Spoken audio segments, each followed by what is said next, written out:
do That's this. fine, mate. All right, you ready? So we'll go Darren, Stunty, Cole, Steve. All right. Yep. Okay. 3, 2, 1. Hello and welcome to Mojo Radio, episode 403 for Tuesday, the 15th of November 2016. I'm your host, Mark Webb, gamertag PSN and Steam ID Webby317, and joining me today is. Good evening, it's Sensei Switch. I thought I was out, but they pulled me back in. It's number one Stuntmaster. I forgot my position, so I'm jumping in now. It's 5 large fries. And I'm Super Steve-O. Super Steve-O, first time podcaster, long time listener. Hey. Thanks for having me on. Hey. That's all right. We've been trying to get community members on every week. Some weeks it works, some weeks it doesn't. Just getting the logistics of Skype and a headset is quite a bit for some people, but it's nice to have you on. I hope you've come prepared. Very prepared. Awesome. Yeah, especially with Carl. I know. An idiot, yes. Hey, I'm sorry. Carl is our I've seen hero. his gun. I've seen Cole's gun. It's big. Yeah, he's got a big one. Woohoo! Are we talking about the golden one or the skin coloured one? I'm talking about the one that it would probably tear you in half, literally. Okay, so it's obviously not something that I earn. Next. I know what is going on, eh? So Good anyway, start. let's talk about games, people. That's why we're here. We're here to talk about games. So I'm going to talk about what I've been playing, if that's okay with you guys. Are you ready for this? Can I say mine in a snobby voice as well? No, you can't. I'm no, also fuck going off. to talk about what I'm playing. Right, so I'm going to very quickly just talk about Final Fantasy XIV, just to get it out of the way so people aren't bored. Loving it. Been playing shitloads of it recently. Absolutely shitloads. So, I don't know about you, Switch, but some of this new content I'm really enjoying. Oh, I've enjoyed pretty much all of it so far that they've added in. I'm at the moment. I'm leveling my third character now, my third character class, and I've been really enjoying. It's a bard class, and I have a bow and arrow, and I'm poning noobs, and it's super fun. I'm actually scared of the concept of Final Fantasy Online.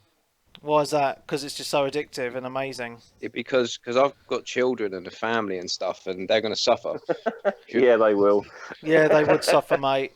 Trust me, they would. It's bad enough with Elder Scrolls, and that's not even a good game. It'd be like that baby from Train Spotting. Oh dear. Yeah, so that's all I want to say. Final Fantasy XIV is amazing. Wanted to get it out of the way. Absolutely love it. Next game I've been playing, Forza Horizon 3. Anyone else still playing this? Anybody? Well, I'm Not even debating played it. between. I'm debating for that for my next purchase, actually. What can I say to convince you to pick it up? Is there naked women in it? No, but you should Bacon? still love it anyway. You should Just to still love it. make sure, because I haven't been on Forza for God knows how long. Horizon's the open world, and just Yeah. Forza's the track-based one. Right, so Horizon, yeah. I So think that'd Forza be it Horizon 3, super addictive, online only. Well, online is brilliant, and basically, the community needs to get on this. It really needs to then. get Do you on remember? Do you remember the Project Gotham days when we turned it into more of like a glorified chat room where we just drove around being idiots than actually racing? this? Pretty much, yeah. That's what I want in a game for like something to wind down with, and Forza Horizon seems to be looking the way I'm heading. Yeah, it's pick up and play, isn't it? You just like, even if you've only got 10, 15 minutes, you can just whack it on, do a bit of exploration, couple of races. Yeah. I think that will be the next one then. I've absolutely caned Forza Horizon 3. I've actually so basically in this one you have to well, you don't have to, but as you progress you unlock festival sites and then you rank up the festival sites. So basically I've now unlocked every single festival site and maximum upgraded all of them. It's just so much fun. I'm really enjoying playing the just the campaign stuff, making my own races. There's so many cars.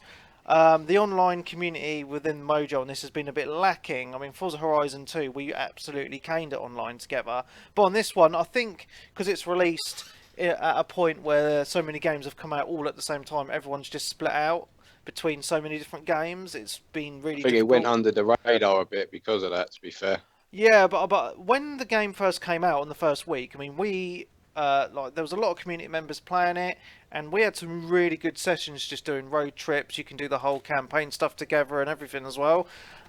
So it is super fun to play. But as I say, I think people are just oversaturated with games at the moment. It's just too many good games at the moment, and as you say, and also don't forget everyone's on 2 different consoles these days. Where 360 days, Forza came on, everyone was all on one console. That was it. Now you got two consoles that are pretty much the same, as in they both have party chat. They both just work. So it's just split the community. I mean, we have a little sessions here and there on bits and bobs. You just have to put a thing out and say, look, give us a bit of warning, like say Friday night, say, this time get on, and we try and push the Forza. I mean, I haven't got it. I would like to get it, but it's just money. I just can't afford to keep buying games at the moment. No, that's fair, man. So, but Well, I'm quite. I didn't finish 2 either. That's the other thing. So I'm quite gutted, and I'm going to get beaten up by my Master Race friends for saying this, but I'm gutted I didn't get the Xbox sooner. Because community-wise, it's just so much better. I'm sorry, but it is. Dude, I thought a lot of people played online on PC, on Steam and stuff, you know what I mean? They do, but it's not the same. I mean, you go on a game on Steam, and say you go on Call of Duty, and you'll just play for fun. You get so much abuse and so much rubbish because it's just, oh, you're not doing this, you're not doing that. And it just makes it rubbish. So you take the mic off anyway because you can't be bothered listening to it. But most of my gaming moments that define my whole gaming career are from the Xbox. And yeah, everyone's on. Yeah, I was going to say everyone's on like different talk programs on the PC and stuff as well. It's not all just one ecosystem that you just jump straight in. That, and it's just the hacking and the glitching and the bots and aim bots and all that nonsense. Simple days when we just pick up the pad and play. So Forza Horizon's definitely next on the list then. Good man. Yeah, Forza Horizon is absolutely fantastic. So it's one game I do go back and play it most days, just to do so if I have a spare 10 minutes or whatever, I'll be like, oh, I'll pick up and do a race. You know what I mean? It's just fun. It's just the open world is fun. It's just a great game. It really, really is. So, Forza Horizon 3, big thumbs up from me. And I know a lot of people in the community have picked this up. But since a lot of the community are massive gamers, they've picked up a lot of other games that they're trying to rip for at the moment. So, and I'll be talking about some of these games in a moment. But just talking about racing games, I've been playing a racing game on the PC this past week. Quite a bit, mainly because this racing game is glitchy as fuck on the Xbox and just never loads for me, but on the PC it works perfect, and that is The Crew. Loving The Crew. That is a good game. And I know people are going to be like, oh, The Crew, oh, it doesn't work, it's all crap, blah, blah, blah. Dude, they have patched it so much. It actually works really, really well. So I think people... Even the social side of it's fixed as well now. Yeah.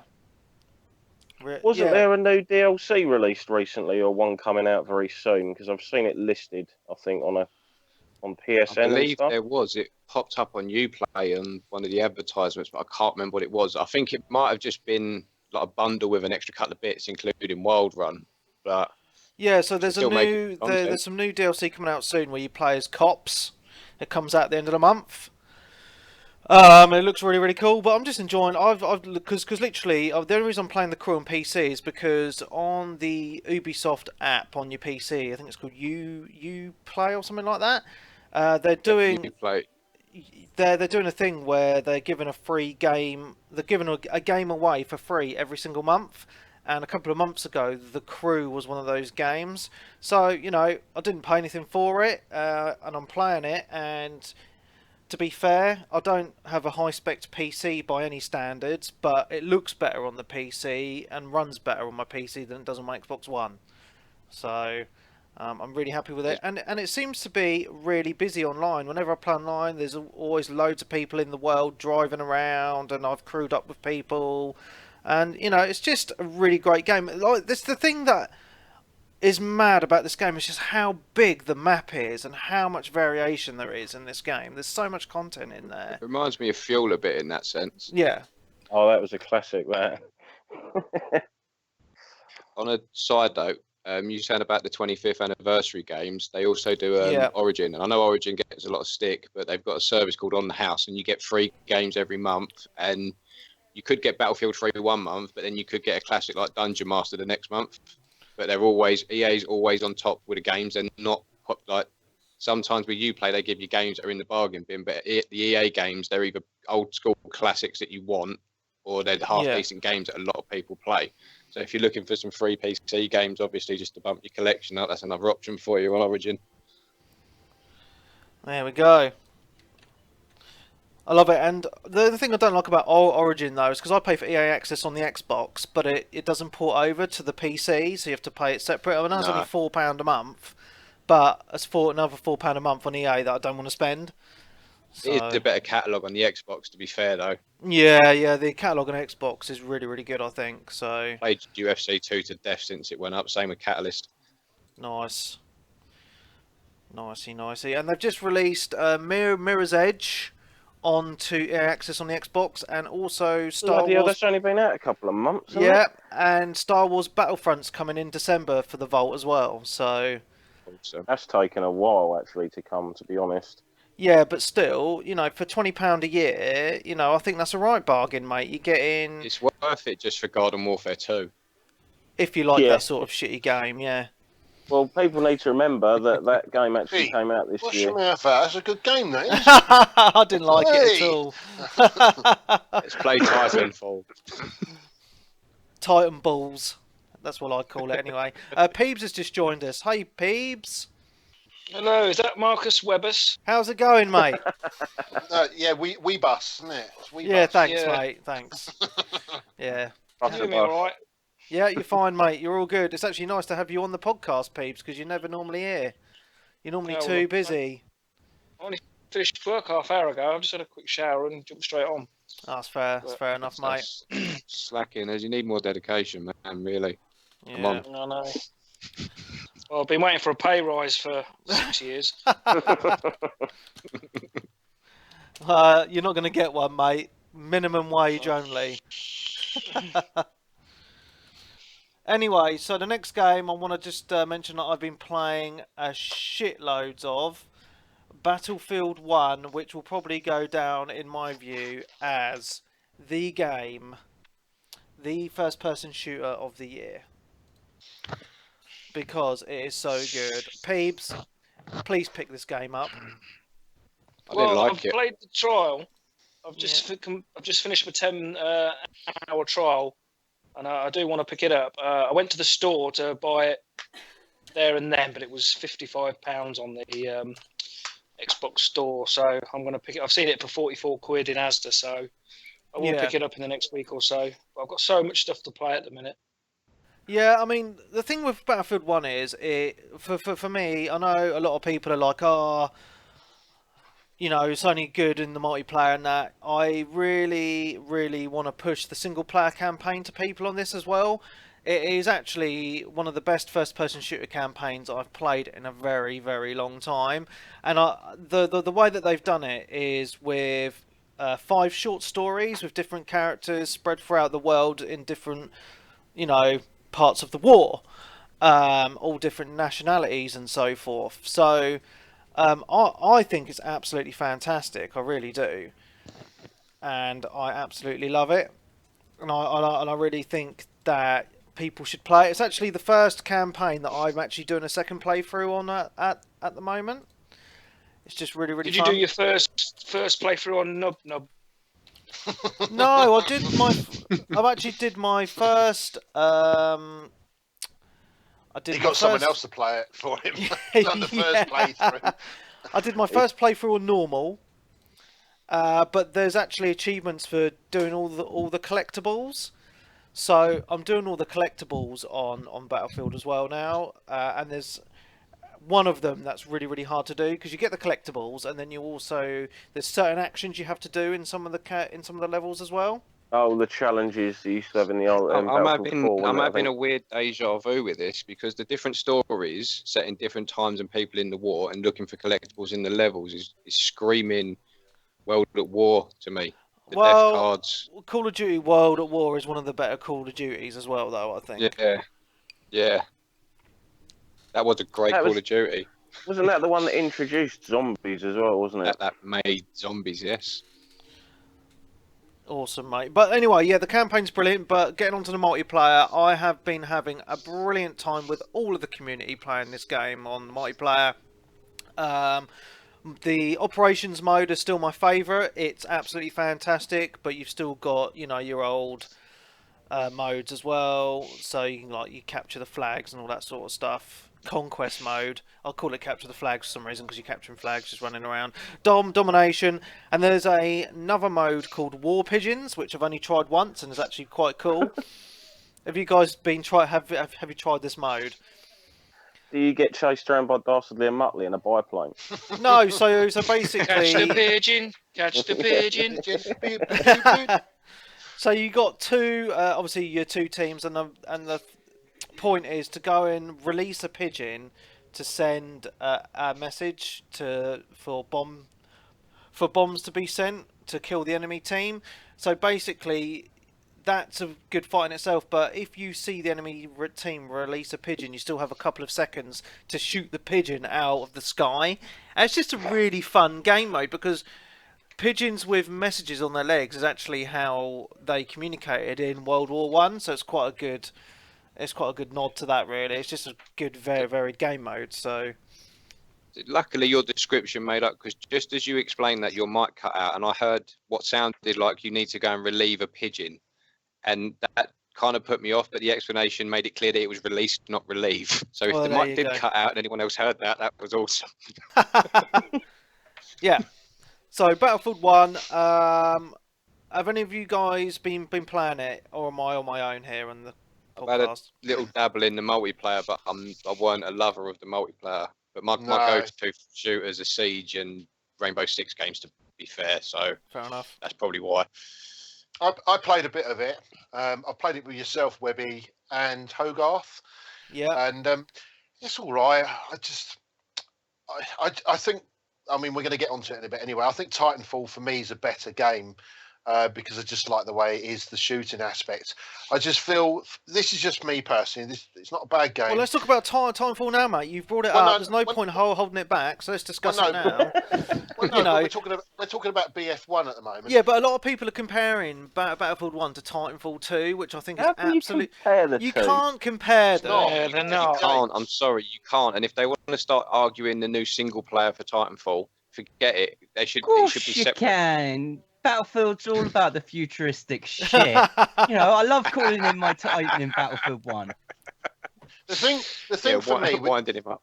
The thing for me for Battlefield, just quickly on Battlefield, is I feel on Battlefield, in the multiplayer, that is, I haven't played much of the campaign. I've only just done the prologue, and I just did one of the missions, which was on the beach, which looked like from Saving Private Ryan. It reminded me of that slightly. It's all right, campaign's a campaign. The multiplayer, it looks lovely. And I was playing, Operations for yourself. And the big problem I had with Operations for myself was I spawned, spent about 5 minutes trying to get halfway across the map to where I needed to go, and then just died. And I didn't know where I died from. And that's the problem with Battlefield for me, is I struggle with Battlefield. I just feel like I just die constantly. Unless you're in the tank, then... or you're a really good shooter. And that's the other thing as well. Shoot, boy. Yeah. But the other thing as well with Battlefield, which is where I'm going to compare it to Titanfall, as in not compare it, but what I mean is guns are different. On Battlefield 1, you rank up. As you rank up, you get better guns. Titanfall 2, it doesn't make any difference. You can be a nub at rank 1, and you can be a rank 50 that you might be able to rank up bits and bobs in your Titan, but otherwise you can still hold your own on Titanfall. Whereas Battlefield 1, I feel like if you don't get there at the beginning, you're going to get left behind. I actually disagree with that, and I'll tell you why. In Battlefield 1, there isn't actually a lot of weapon selection anyway. There's probably about 10 guns a character, and to be fair, I've unlocked a majority of the guns already. It doesn't really make a lot of difference what gun you use. If you're shit at the game, you're going to be shit at the game. There's no two ways about it. I personally prefer Battlefield multiplayer to Titanfall because it's a slower paced game. Titanfall's very it's aimed at the people who love the Call of Duty games, and I'm not detracting. I'm not saying that Titanfall's a bad game. I've been playing it online with the community. It is a lot of fun. I vastly enjoyed the first Titanfall game, but Battlefield for me is my bread and butter. It's slower paced. It's from people like me who, I like to take a little bit of time to aim at people and shoot. I love the vehicle aspect. I do miss the helicopters, but the planes in Battlefield 1 are just really, really fun to use.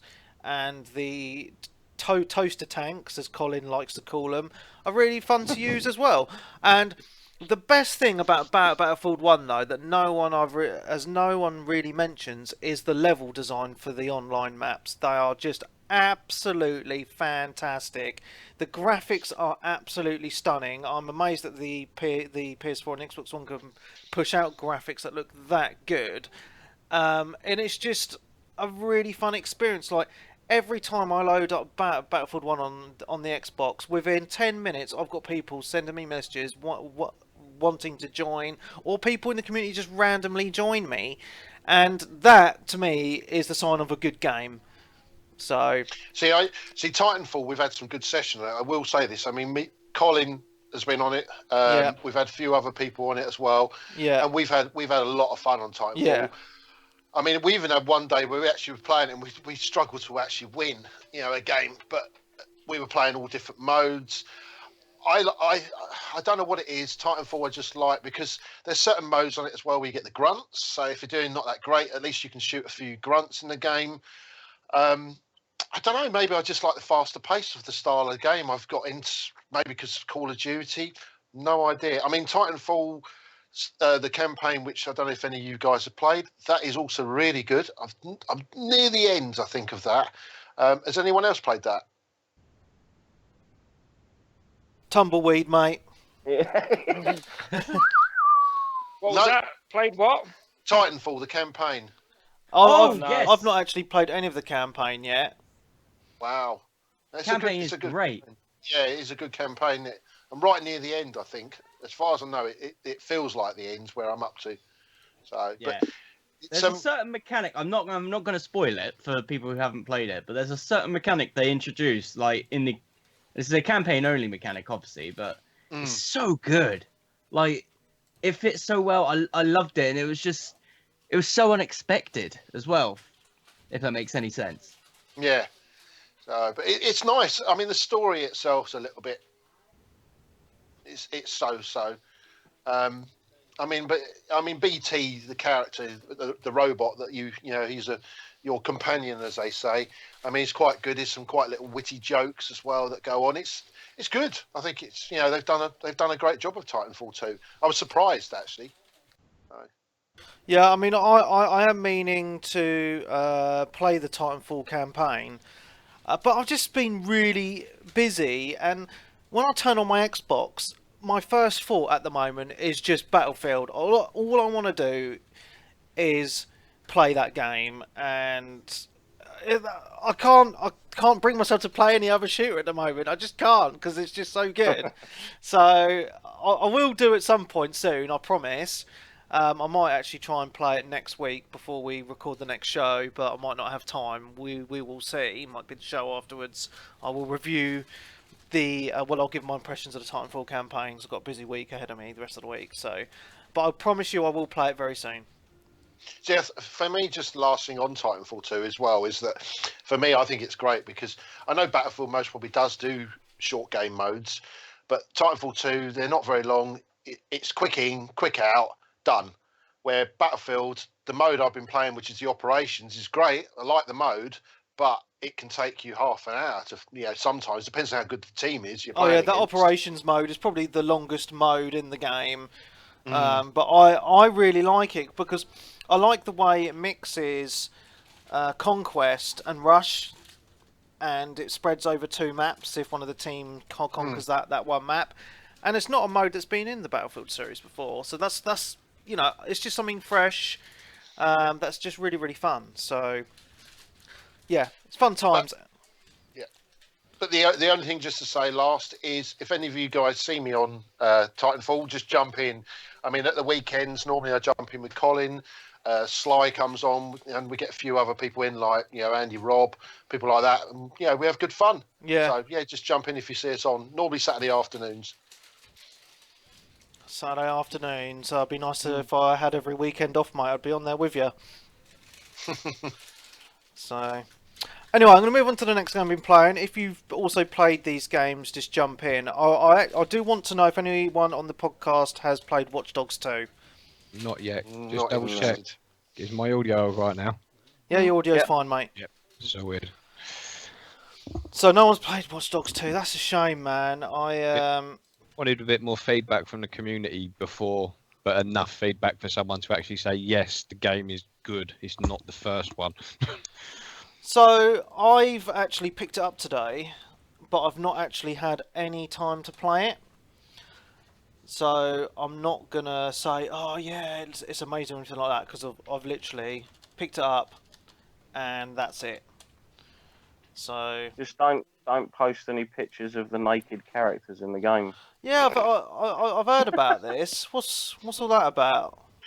I don't know. There's like nudists in the game, and some poor guy posted probably a PS4 share or something of one of these characters. And Yeah. it goes against like their TOS. So he Well, basically now got I kicked don't off. want feedback. I want the game because there's naked people in it. That's hilarious. So the only reason I picked up Watch Dogs 2 is because I wasn't going to buy any more games this year. Lol. Famous last words. Yeah. But I want to just say that I got rid of my Elite controller today, and that's the reason why I picked up Watch Dogs 2. And the reason I got rid of my Elite controller is because the Xbox Elite controller is a big pile of dog shit, and I do not recommend anyone pick it up. Is it not just the one you had? I don't know. I mean, like the Everyone thumbstick. rates them, doesn't he? Like I don't think the thumbsticks give enough resistance at all. I don't think the Xbox One controllers give enough resistance. Do you Full know stop. what? No, I they can don't. solve that problem for you, Mr. Webb. Well, you could have done. I don't have an Elite controller anymore. Elastic So band. No, but even with a normal pad in game, they sell them really cheap silicone sort of covers. right. He's had You them get- before. You get one of them, but you know the little nubby things you put on top of your pads. Yeah. Get the slightly thicker ones, like the extended controller on the Elite. Yeah. You can get one that big or get one slightly thicker, and what happens is you push it forwards, it connects with a silicone, so then it gives it resistance. So you can't get the full push unless you actually push it. It makes a huge difference. I mean, I play Siege quite a lot, so I'm always walking, but it stops you from accidentally sprinting. That's how much extra space it puts between them. Nice. What you think they're too? What is it you think they are? They move too quick. Yeah. So Yeah, you just know. a bit too loose. Yeah, they're too I think loose. they're So too loose. yeah, that's what I mean. There's not enough resistance on the sticks. So you know, Right, like on the okay. 360 controller, the sticks felt quite stiff. So like Yeah, it was yeah. quite tough to move them around. Well, I found that on the Elite, like on the Xbox One controller, in general, they're a little bit looser than the 360 controller. But on the Elite controller, they're just no resistance at all. So I picked up a brand new standard controller today, and it just feels so much better than my old Elite controller. Like even the triggers feel a lot more solid. They offer a lot more resistance. The thumbsticks in general just feel nice. They do feel cheap, the Elite controllers, I will say that. I do not think that they're worth For the money £100, at all. blimey, they shouldn't feel cheap for £100. I think They're they just- do. They feel like Yeah. a toy, to be fair. That's the only way I can describe it. They feel like a toy, not a But isn't controller. gaming a toy anyway? No, but when you say, "Oh, buy my It used to be- Elite it used to be, controller," Carl. Used to be plug and play. Used to be. Yeah, exactly. yeah, It's updates now. wireless pads. but no, you buy an Elite controller, you expect it to be sold to you by a man just like looks like Rambo because it's an Elite controller. But when you hold it, it feels like you got it from Toys R Us. So that's my moan. Anyway, I will talk about Watch Dogs 2 properly next week. I know Elliot's been playing it, and He finished it, didn't he? no, probably. Sorry, I had to bring it in. And I'm just looking at He probably will have by the time he I hears know it. he will have. Yeah, next week he'd finished it and 1000G'd it. Yeah, that's it. I'm just looking at the Twitch chat, and RSXL is also saying that he's been really enjoying it as well. So that's a couple of people who said it's really good, and also it's reviewed really, really well as well. So I'm really looking forward to giving it a go. So that's that. I want to have a bit of a moan now. I'm going to talk about Gears of War 4. Oh yeah. And I know Switch is going to jump in as well. So I've been playing Gears of War 4 with Peeps. We've been playing the campaign on co-op. Have you finished it yet? No. All right. And I'll tell you why. It's because we do say like a couple of missions, and then it's like we get so fed up with it after like an hour that we just have to turn it off for a break. That is how much we are struggling with this game, and that's because Peeps dies all the fucking time. Okay. Oh, don't worry, Pabes. I can attest to the lie there because I was listening to you in chat. But also, it's pick me up. but also it's basically like the story is absolutely crap, and the gameplay, it just doesn't hold up to the old Gears games. It's literally The run gunplay down and a corridor, everything, open area, fight about 50 million dudes.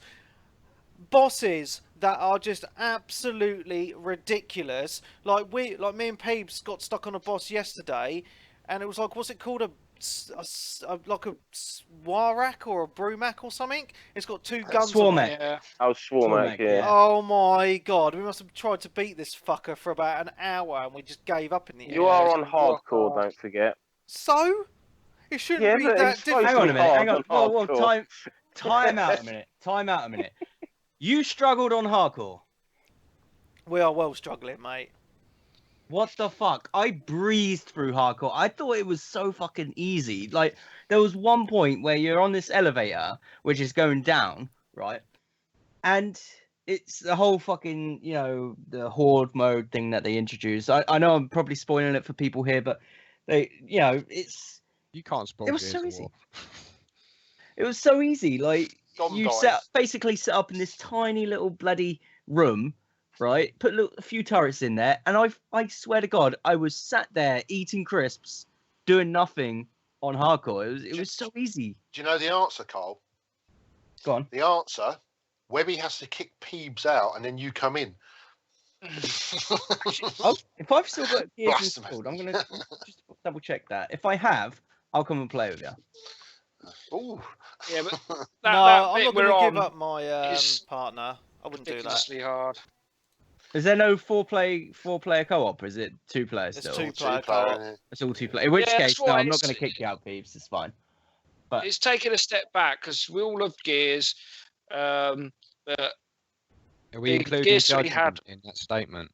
well, I can't remember Judgment too well. I'm just I have- checking. I can't commit to that. I can't be a part of that commitment if you're going to say we all love Gears and include Judgment. I just want to Judgment personally was all say right. I actually Judgment finished was Judgment. much better than Gears 4. Gears 4 is the worst Gears game I've ever fucking played in my life. It is such a you're piece only of shit. you're only saying that because There we you're stuck go. on the Swarmek. No, it is. We have found it I hard, but there is some lazy gameplay in It's there. so easy. Yes, and there we go, Peeps. You've just said it. I mean, I'm the biggest Gears fan out of all of you lot, most probably. I've finished them all. I've Whoa, been high time out. I've got the fucking Lancer sat right behind me. Yeah, I've got the statue. See, I've got the I love stat- the on Gears left. games. Gears 1, 2, and 3. were brilliant. Judgment was down as, the ugly sister of the bunch.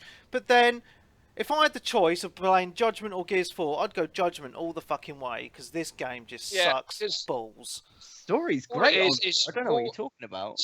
Well, it's just horde mode. You go into an area, you know straight away what's going to happen because you can see all the barricades, the cover parts, and then you just get loads of locusts come, and then you go through another area, and then it's the same thing again. And then fabricator things are so annoying. We have to carry the box around. That's about 3 times now, and that's just laziness because they're just trying to make the game last longer.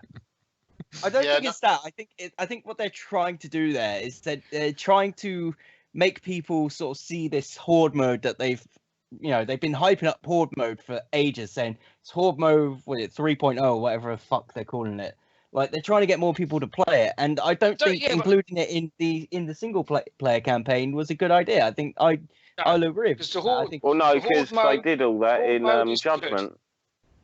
Yeah, the problem is that's why most people didn't enjoy Judgment, because of that one idea. The problem is and the fact there was no actual horde mode in Judgment, they fucking stuck it in the single player like an idiot. The problem is with Gears is if you do, at the moment, all I'd say with Gears is it is like you say, Peeps, you're just going from one section to the next section, which I don't mind, which is what Gears is. But the Fabricator thing, which is basically a horde mode, you've added into the single player campaign. If you want that, you go and play horde mode. That's the problem. It's doing the same thing over and over again. Yep. And the problem is the game hasn't moved forward in 15 years, 12, 10 years, whatever it is. And the problem is if it did move forward, people would moan like shit, oh, it's not Gears anymore, it's something else. So they're in a bit of a rock and a hard place because you don't know really what to do with the game. What do you do? Do you move it forward to a completely different style? And they tried that. You can see that at the start. They brought the robots in at the start. That's a disaster. God. The robots are a disaster. I thought I was playing... I was so disappointed with that bit. And again, I'm going to agree with you on this because, like, when you think Gears of War, you think Locust, you think, you think the fucking... Beasties. Yeah, exactly. When I started playing it, it was like, it's robots. It's like, wait, hang on a minute, what the fuck's going on here? And it lasted for me, because obviously I'm playing it on hardcore and that on my own. It lasted like a couple of hours. Right? I'm just putting it out there just to rub it in at how just to double check, was you in a team or on your own? I was definitely on my own. And it was hardcore mode, yes? Definitely hardcore. You sure? I've got the achievements to prove it. Fair enough. Yeah, no, it was it's the first couple of hours where you're just fighting robots. I was like, when am I going to fight the Locusts? That's what Gears of War's all about. Like, it was to a point where I was really disappointed. And when obviously the Locusts finally do arrive, it's like a fucking godsend. Until you get fucking put into another fucking horde mode. It's fucking swear words. But I mean, for me, Gears is, this campaign and multiplayer. Well, multiplayer, I've had good fun actually. Again, playing with Colin and yourself, Peeps came in one night. We had quite a good little session because we were doing 5-on-5, weren't we? And that was quite entertaining. It's a 6 to 7 out of 10. It doesn't do anything new.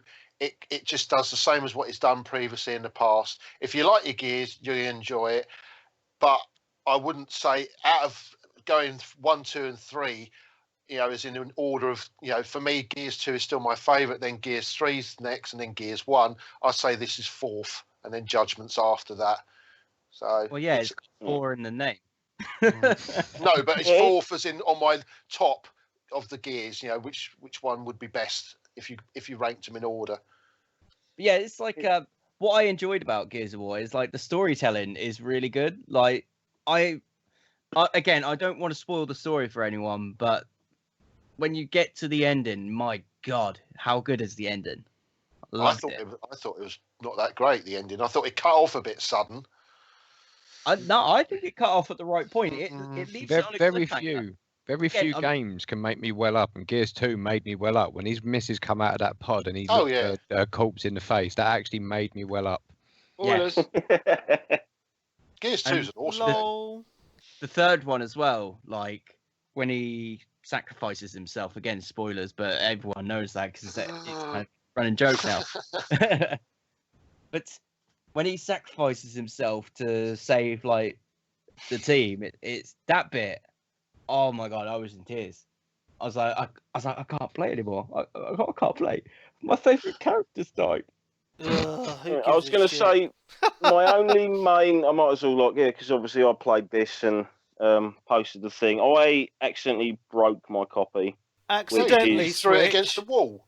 Well, yeah, I frisbeed it across my room, but like most things, actually survived. But it ended up having a massive chip out the disc. So obviously, yeah, there is the advantage there to digital because you can't accidentally fuzz your game across the room. Instead, they should put on the game disc. Do not throw them across the room because they will break. Do not launch in anger. But yeah, it's like the horde mode. I really enjoy it, but it's so much harder than it was in the previous Gears games. Like I could solo through from like level 1 to about 20 without any issues on the old Gears. You're lucky to get past like fucking 8, like round 8 on your own on this one, because they've made it such because it makes it more. Well, no, because they've just made it such a grind, like to get, and it's all down to these fucking card packs.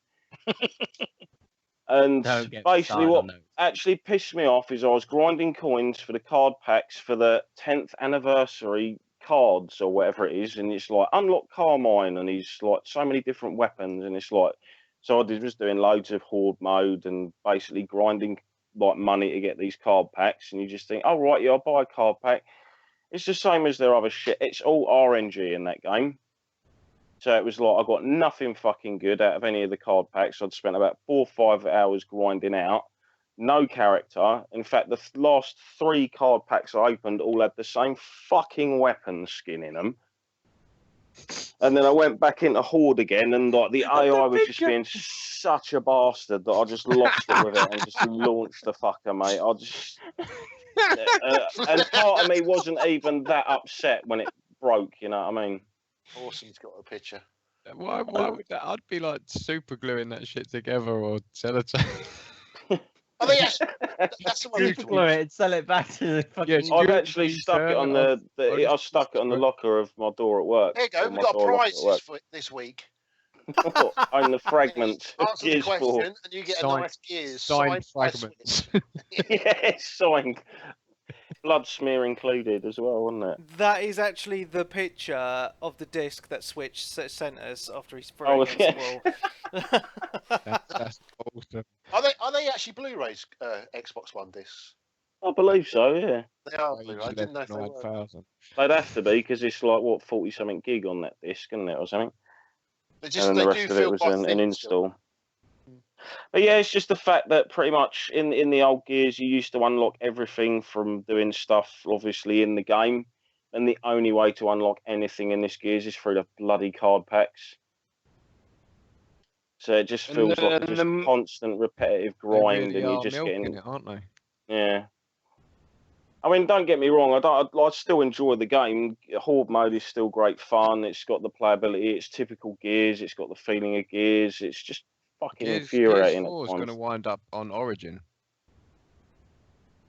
What? Because that sounds on like Origin. Sounds like pretty much like every Origin game there is. You get a game that's good and make it rubbish by making you have to buy packs and grind. Yeah, I mean, you can earn the coins for all these packs in game, but when you like say you're sitting there and you've got like, because already straight out the gate you had like half the characters that you could choose from in Gears 4 than you had from Gears 3. Literally, just the character count was halved completely. So then you're trying to obviously get more skins for your characters to actually have other players or other characters to actually use in Horde mode and stuff like that. But then you have to save up for these like 3,000 something coin packs. And every time you generally open one of them, I'll just get weapon skins. And it's like, I don't want weapon skins. And they're all usually for stuff I never want to use. Like the weapons you hate, that'll be what the weapon skin is. And it won't even be a starting weapon as well. So you've got to run off and actually pick it up to even have the skin for it. Just bizarre. But yeah, I will end up picking the game up again at some point when it's cheap. But I'm not buying it again at full price. No chance. I'll just wait for it to find a second-hand copy or like when it's in the sale or something. Mate. It's getting deleted off my hard drive as soon as I finish the campaign. I've deleted it off my hard drive already. I mean, obviously, I'm in an iron about Forza 3 because I want it, Horizon 3. Part of me does want that. But then you've got Dead Rising 4 coming out soon as well, and I loved Dead Rising 3, so that's definitely on my radar. Fair dues. Right, I'm going to move on to another game because I've only. Yeah, you can mute when you cough, please. I'm sorry, I don't know where the mute button You is just on my got phone. served, bitch. Ooh! Oh, I found it. What, the mute button or your cough? No, the mute button. And my lung Did as you say well. cough or something else? Like. Oh god, I'm gonna go. Moving on. Swiftly come on, moving Webby. on. I've also been playing quite a little bit of Rainbow Six this past week. That is Blimey, such that's a good retro. game. It is amazing. Well, I wanted to pick it up on PC because I know the PC community is massive, but I'm not paying 40 quid for the same game twice. No. So I thought, you know what? I'm going to jump on the Xbox. It's the Xbox all the way. And I'll tell you what, this game is so busy online on the Xbox still. I think it's just one for the competitive gamers out there. Like I went to search for an online match. I was matched up with people within like 10 seconds, and I was in a game. And I went into game chat, and I was chatting to people. I was chatting to my teammates, and I don't know what it is with Tom Clancy games in general, but they always seem to attract like really decent people who want to help you out. Hardcore tactical team-based games. Are you clued up on how the seasons work with it? Not really. Right. Basically, it's the same principle as Evolve, dare I say it. It's a yearly season pass, but the new operators that come out every quarter, if you've got the season pass, you get them for free. If you ain't got the season pass, you still get them, but you have to pay like stupid amounts of renown for them, and you have to wait a week longer for them. But every quarter they're going to be dropping new operators. There's new maps being dropped. There's a couple of new objective modes. They're steering as far away from Call of Duty as they can with it. The current season, like the current last end of the season, is the end of this month, and then it goes into year 2 season. And the 2 new operators that we're getting, they are Thursday, I believe. They're the last 2 for this one, but then the next season pass will roll out. So if you want to buy the season pass again, it just means you get everything early. Everything for free. You get a discount on stuff that you unlock in the game, so it is worth it if you are into it. But it's the seasons that's going to make that game carry on forever, because they're going to just keep expanding it and expanding it until they can't do it anymore. Yeah, well, the cool thing is, right, is they came out and announced last week, I believe, that they've got another year's worth of maps, and they're all free. Well, that's a good thing. I mean, we were saying back in like with the 360, even with like, so was it Burnout Paradise? Why not just release some sort of game that's like a base model, and then you just keep adding to it over the years, and you basically make that whole game last almost the entire life cycle of that console, until obviously you make an upgraded one for the next system or whatever. It just makes the season pass pointless, because I bought the season pass for the game, and all it does is allow you to have the characters instead of having to. Oh, you want to talk about pointless season passes, mate? Fucking Gears 4. To be fair, though, the discount it gives you in the store is worth it, because if you're paying 25,000 renown for one operator and you're getting a 15% discount, it makes it more dynamic with that. But you also get exclusive skins that only season pass owners. I think 95% of the players on there have the season pass, to be fair. But you just get the skins and stuff, and it just completes it. For me personally, it just completes it. It's giving me every little bit of the game that I can get. Yeah, I just think, like, because with the season pass for the first year, with the new operators, you just get them.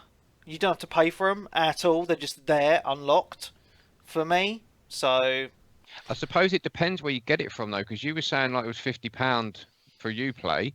If I buy digital, obviously I shop on different websites. Yeah, and like I think CD keys and stuff like that. Yeah. CD keys is my go-to. G2A is another great one, but I think at the minute you can pick the game up for about £14, and the season pass for the PC is about £9 as well.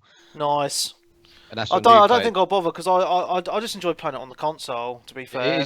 I was hardcore on PC with it, and the minute I got it on Xbox, it was the first Xbox One game I got. That's it. I haven't touched it on PC since then. It's just getting my head around the pad again, because it's just to me it don't feel a natural movement to aim. But it's working, so I'm not complaining. I'm going to stick with this one. Have they still got friendly fire in this game, Webby? Because I know Webby, you like friendly fire, don't you? I don't know, because I've not tried to shoot anyone for ages, so I haven't got a bloody clue. You shoot me and shoot me in the room with you. Yeah. No, I think, yeah. I don't know. she Like did. it happens, mate. That's what happens in war. You know, Mm. your teammates the get the shot. rules of Rainbow is don't pick Fuse on hostage and don't shoot your teammates. That's it. Yeah, done. Webby, listen to that. Yeah. Anyway, I'm going to move on. I've played 2 more things, and I know Stunty's going to chime in on the second thing that I talk about anyway, so that's fine. I just want to say I have been playing Final Fantasy 15 Judgment Disc. Anybody know what this is? Tumbleweed. I know what it is. It's the Japanese only demo. Yeah, I've that been was playing released it, a few mate. days ago. I have been playing it. How is it? Because I wasn't particularly thrilled with the combat in the Platinum demo, which obviously everyone's got access to. But I've been told the combat's a lot better in the actual final game. Yeah, the combat is. I think it's really good. You know, I like the fact that you can switch between your weapons, like because he's got this kind of this magical power where these weapons just come out of nowhere, sort of thing, like swords, spears, etc., etc. I really like it. The only thing I struggled with, because it's a Japanese only demo, obviously all the text is in Japanese. So I didn't have a clue what was going on. I just ran around the world aimlessly fighting stuff, and you can also drive the car around once it's repaired and stuff as well. Is it the Batmobile? Pretty much. They're actually selling a real version of that car for 360 grand. So if you've got some spare change, sort it out, mate. Why are you Yeah, driving a alright, car in like the Final I forget my Fantasy? YouTube money Ultimate out. special edition that they You're were selling. driving a car in Final Fantasy. What's happening in the world? I know. So Final Fantasy 15, the developers have come out and said that they want to appeal to a bigger audience, and they want to appeal to people who are new to the Final Fantasy series in general. Hold on a second. It looks like Test Drive Unlimited. That's almost like saying every single Final Fantasy game's connected, and if you've never played, No, they're them, not you connected though, won't are wanna they? jump in. No, they're all completely different. Yeah, They're connected in my heart. yeah. But this one, the world is completely open from the get-go, and you get your car and you can drive around and go wherever you want. Obviously, the missions are in their places, like in any open world game. But it's just super cool. I was really impressed with the graphics as well, because I know it's been in development since like 2006, so it's quite an old engine or whatever. But yeah, it's fun. It's fun times. So you can see on the video. No, for those I don't think they've been using the same engine since 2006. well, they've been updating it, haven't they? So you know what I mean. It's been in development for ages. So, yeah. It was versus 13 and then changed. Yeah. yeah. Well, looking at this video, the car's been using the same engine because it's driving so goddamn slow. Yeah, so that's all. I just wanted to quickly mention it. It's just I really enjoyed the demo. I'm looking forward to the game coming out. So there we go. The last thing I've played this week, I've got a new console. Everybody, Yay. Is Did it they the hear Switch? you? Yes. the Mini NES. The Mini NES. It is pretty cool. You didn't say that last week. You said it was shit and you were going to stick it on eBay and fleece everyone. Don't be giving away my secrets, mate. Fucking 2-foot cable. How dare you, Nintendo? Yeah, I know. Yeah. So I do want to say that the controller lead is literally 2 foot long. I measured it against 2 shoes. It is so short. It's unbelievably short. It's ridiculous. But apart from that, the console itself is absolutely tiny. And it's preloaded with 30 games. Most of the games are absolutely shit. And What do you mean this shit? they are, man. The old Well, Zelda games are crap. The only good games on there are the Mario games. Hang on a minute. Mega Man 2 is what defined the definition of hard games. Right, what we Go got on, here Stunty. Chime in. then? Sorry, I've just been moaned at for being too loud. Donkey Kong, classic game. Yeah, Can't true. complain about that. Punch Out is brilliant. Yeah. Is it normal Punch Out or Mike Tyson's Punch Out? No, it's the normal one. It's not the Mike Tyson one. I don't Am I think they right can in get. saying you've got Duck Hunt on there? No, No, it's not. no, you haven't no. got Duck Hunt because you need the gun then, wouldn't you? Which wouldn't work with Oh, yeah. these modern tellies. Even though That you can poster is epic. you can get Duck Hunt anyway on the Wii U store and just use your Motion Plus to play. It's actually quite good. Actually, it's only about £5 anyway. I mean, you got Castlevania. Do you not play that? I did try Castlevania, and It's too hard, isn't it? no, the You need first to play one's good, Rondo of but Blood. that Simon's Quest one, or whatever it's called, is absolutely crap. I didn't like that one. You know, there's a community remake of that where they actually made the clues make sense in the game, so you actually understood it and knew what you had to do.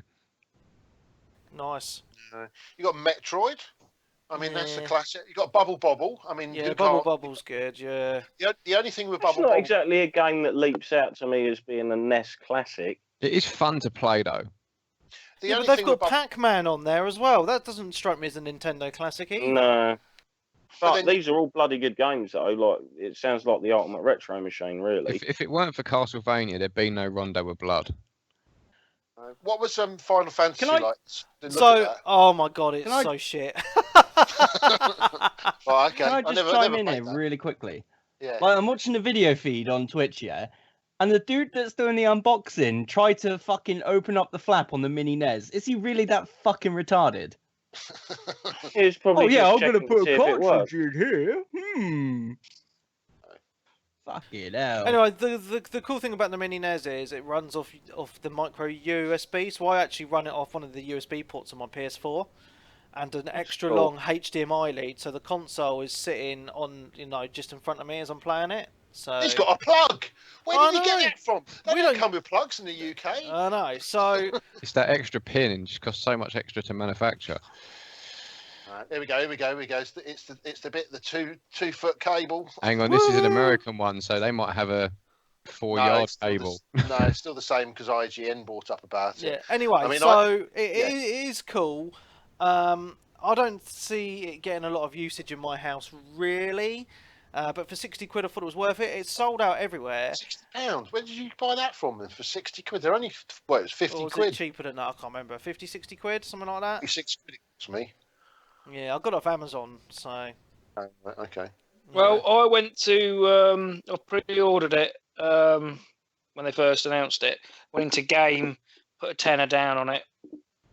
I went to pick it up Saturday, and he said that I am apparently in the second phase, and I don't get mine till the end of the month. Lol. Yeah, do you know why? Unbeknownst Because to me. they've flogged them I all didn't on. even know there was 2 phases.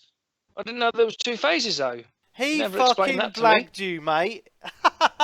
Game are notorious for doing that. I used to do that back in the day. I remember going into buying a Wii in Game back in the day when they first come out, and there was shortage of them. You couldn't find them anywhere.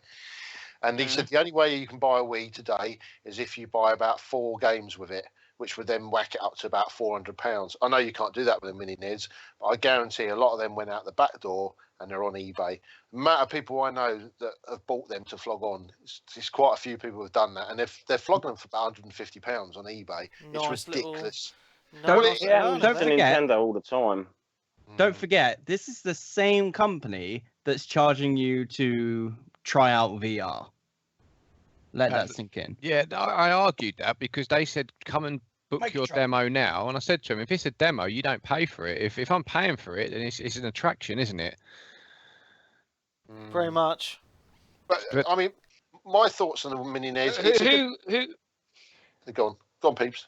I was going to say who got a second controller with theirs because apparently they're Yeah. like gold dust as well. Yeah, only a yeah, I tenner. ordered that from Game. It's £8 that Yeah, was. but you can't get them. They Yeah. haven't made enough. Oh well. Don't No. really need a second controller, really. I don't know. I played Bubble Bobble with my daughter, even though she got annoyed Yeah, because she I, died. I bought mine primarily to play with my youngest son. That's what we bought it for like couch co-op thing. But we You can't can get a buy second mine off controller. me for £40. Yeah, plus £70 That postage. mates rates. Hey, don't forget, to buy his controller, you have to be in the second wave as well. Yeah, I can. I've got loads of original ones. I can sell you one of them if you want, and it's a longer than 2-foot cable.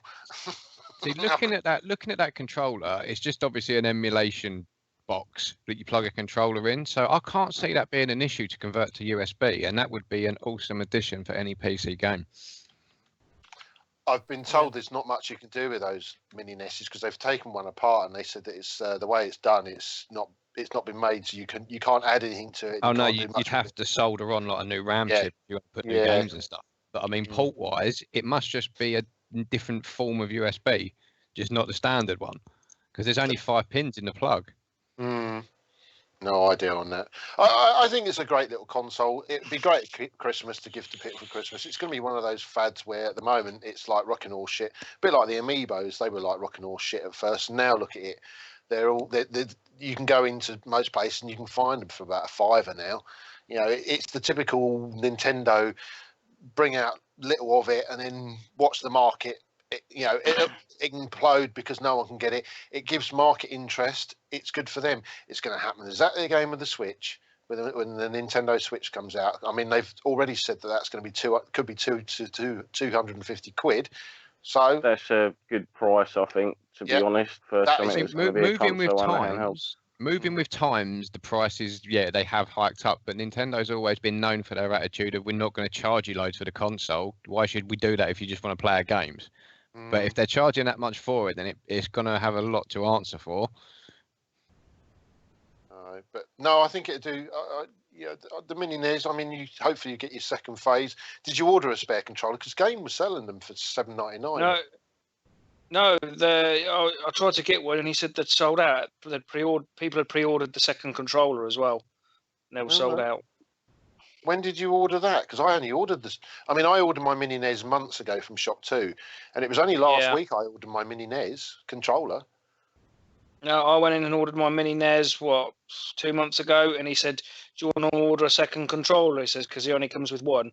And I said, "Yes, please." And he went on, typed in the computer, and said, "No, we haven't got any. They've all pre-ordered. They've all out of stock." That's bizarre. Because I only ordered it not last week, the week before, because I actually had to order something for my daughter for Christmas. It all depends where you go, though, doesn't it? Like that was just online. They're going to get probably more stock than some of the actual shops, aren't they? There we go. Anyway, that's me done. Switch, go. Well, I don't know. Are you on for long, Peeves? I don't know if you wanted to jump in front of me. I'm on for another 45 minutes. Yeah, you might as well go before me, mate. To be honest. God, I'm not going to take that long, but I'm just saying by the time everyone else has gone round on it.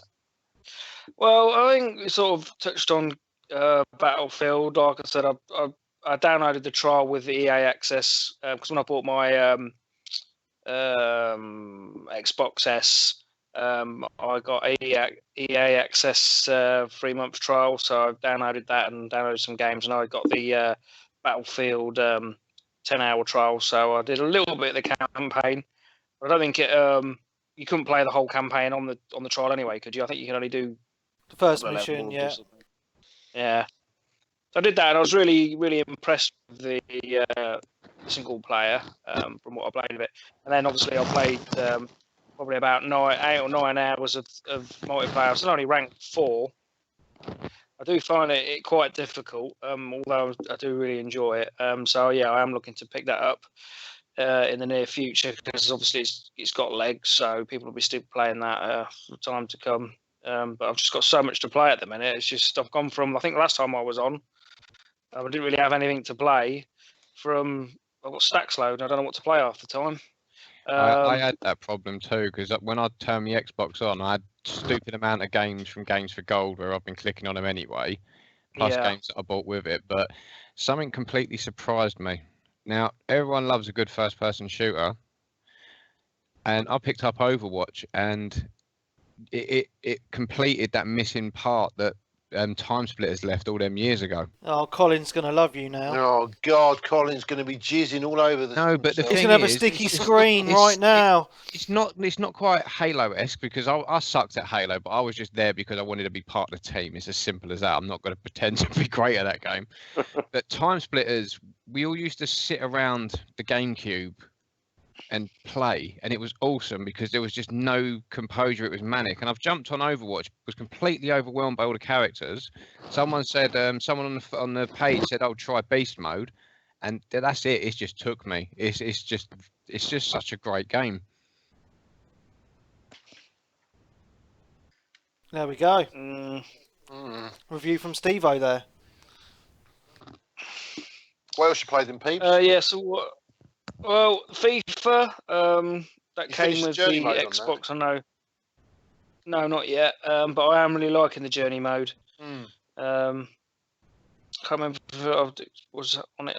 Have I played it last time I was on? Can't remember if we delved too much into the Journey on this podcast. I'm guessing not. No, because I think you're the only person who plays it. Yeah, no.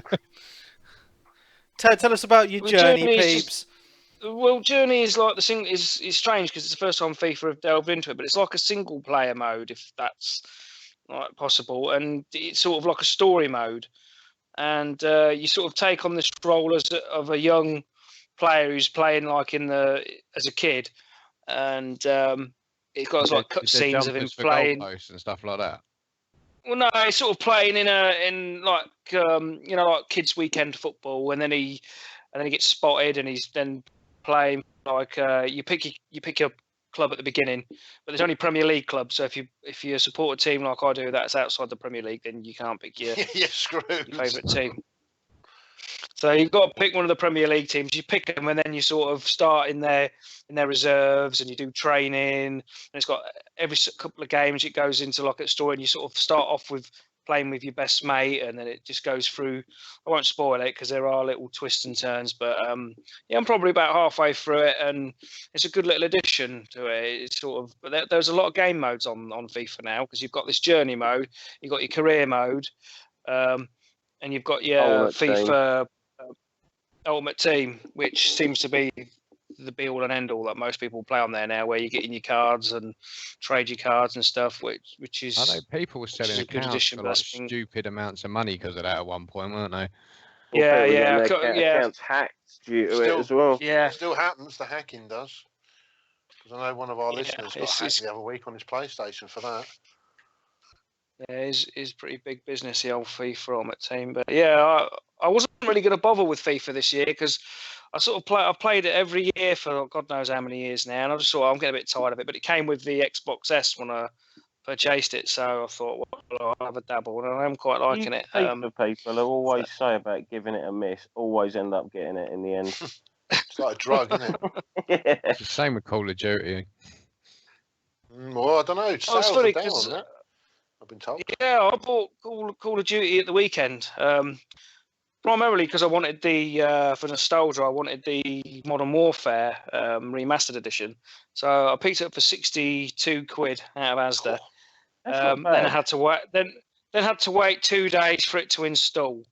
150 odd gig or something, isn't it?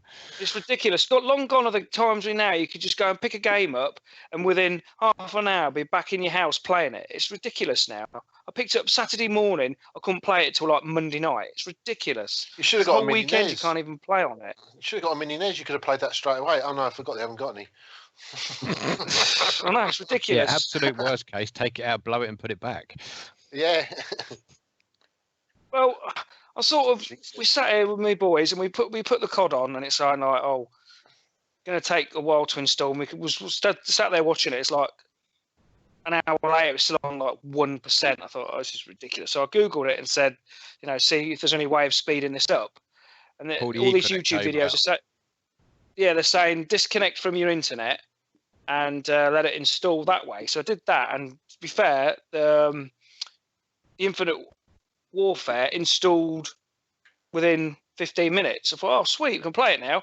Switched it all back online, and then it's saying now you've got a network update it has to be connected for an online update. Oh, the day one patch. And then that proceeded then to take half a day. So it's just ridiculous. But the question is, did you have fun playing it? Well, I haven't really played much of it, to be fair, because I haven't had a chance, and I've been at work, Well, yesterday was taken up with Gears, stuck 3 hours on one boss on Gears with Webby, and then today I've done a 12-hour shift, so I've not even had a chance to play on it, really. Well, but the zombies mode should be right up your alley this time, Peeps. Yeah, I've heard it's like 80s, isn't it, or something? Yeah, all 80s themed with all 80s songs and stuff in it. Playing David Hasselhoff is like the DJ and stuff. Troll, Blood Dragon I- all I- over again. I played the first mission on Infinite Warfare, and I thought, right, I'll try and do it on Veteran from the off. I looked on my little website that I normally look at about the achievements, and it says, Veteran, do it from the off. It's not that hard. Just take your time. So I did that and proceeded then to get pwned. It's rock solid. So I'm probably going to have to drop that down back onto the normal mode, moderate, or whatever they call it on there. But yeah, I was going back saying about it not sold well. I remember when the CODs in their height, everyone would be rushing out to buy it, and every single person on your friends list was playing it. They've released this year. I think I had about 50 odd people online, and I think 3 people were playing Call of Duty. So There's, they're definitely struggling now compared to what they used to be. There's a website where you can check the online statistics of games, and Farm Simulator, I think it had 3 times the online community than this had, and I think max players at one point on that was 21,000 or something, and Call of Duty was third of that, if that. It was actually quite funny. Not even the midnight launches took off for it, did they? I reckon Yeah, the I Call of think- Duty I don't 4 know. Remastered is probably the more popular one out of the two for gaming online. The problem was Probably is is. what I've noticed is going into places like Tesco's is on main display is the 63 quid version or simply or whatever it is, and the problem is 60 quid is a little bit pricey for a lot of people. Yeah. And then if you go to the back of the store, you then see the £40 version, which is just the normal version on its own. So I think the marketing hasn't been that great on it either. And also, to be honest, I haven't actually seen. No, Sorry, the last thing I was I going was to going to say. go on, Peeps. No, I just think they've just been a bit greedy, haven't they? Because if they should have just whacked that in for free, and it probably would have sold bucket loads. But yeah, like you say, 60 quid for a lot of people is a bit steep. I know you're getting sort of 2 games. Well, it's still not like 2 games for the price of what? It's 2 games for the price of 1.5. So. Yeah. But then you think about it. I mean, you think all the years past with Modern Warfare 2, you used to go into Tesco's and it was a special deal where you go and spent £15 and you got it cheap, didn't you? Yeah. You got it for £25-30. Yeah. And they sold loads of them, didn't they? Everyone was just buying them all. That's the problem. It's not that same market now, and the marketing's not there.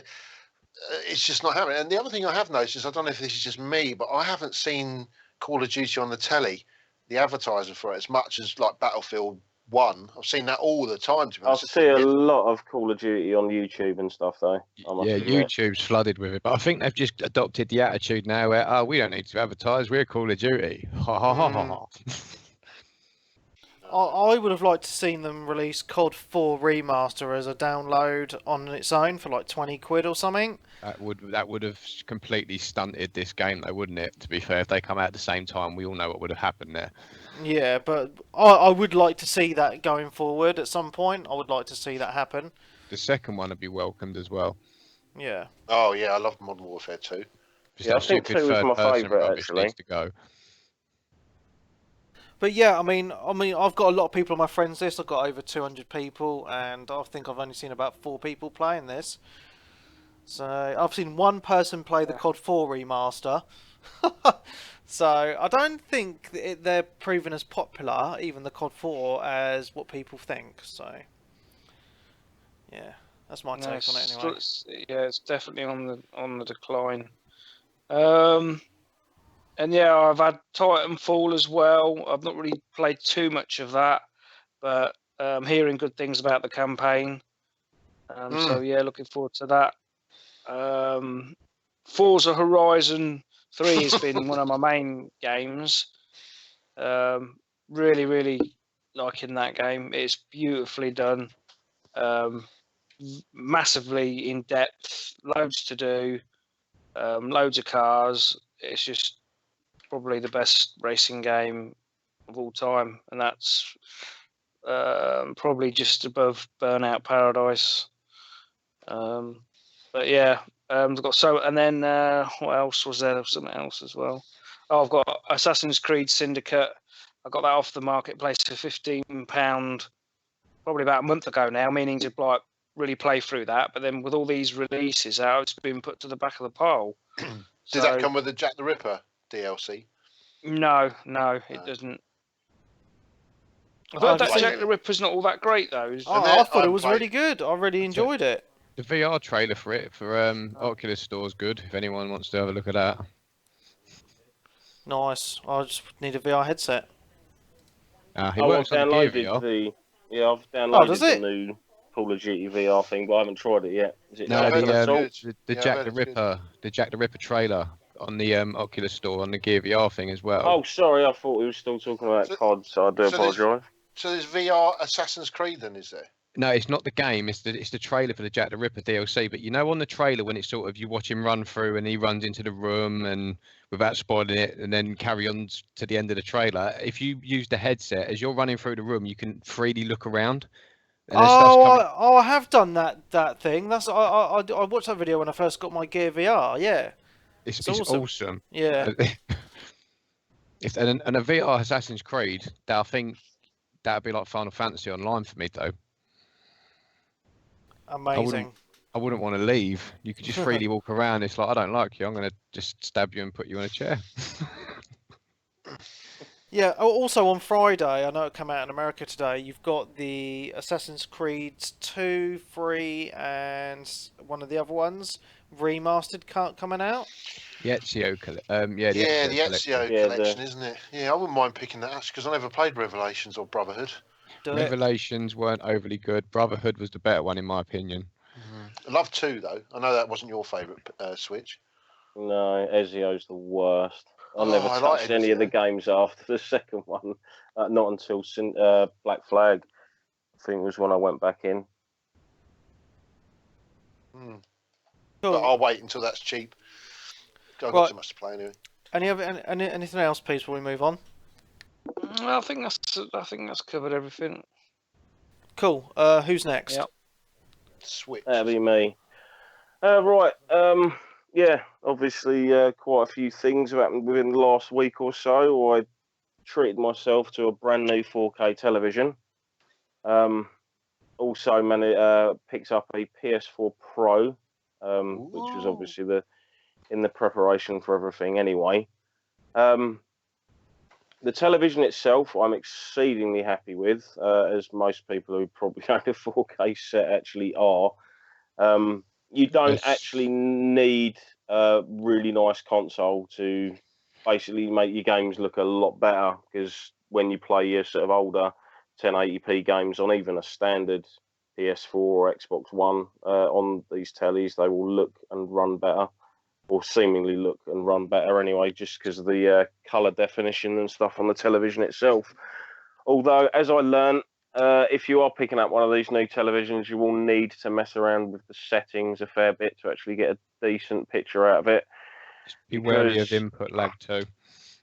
Yeah, that's it. I mean, I was playing originally in standard mode because game mode on my television looked terrible compared to the normal picture. And when I was playing Gears of War 4, I knew that game mode is a must because you can't do active reloads, because I was suffering something like 120 millisecond input lag, Ooh. which is a lot. Anything over, I think it's like 40, and it's pretty bad, or you'll notice it anyway. So yeah, I ended up messing around with all my settings, because I remember on old TVs I had, if you selected game mode as a picture option, you couldn't do anything else with the picture. It was like a set picture. Whereas on probably, I presume it's most tellies now, you can adjust like color, contrast, brightness, sharpness, all that lot, even when you're in the game mode, sort of a thing. So I've actually fondled it for a fair amount of time and got the picture pretty much nigh on as perfect as it was before the like switching to game mode like made everything look horrible.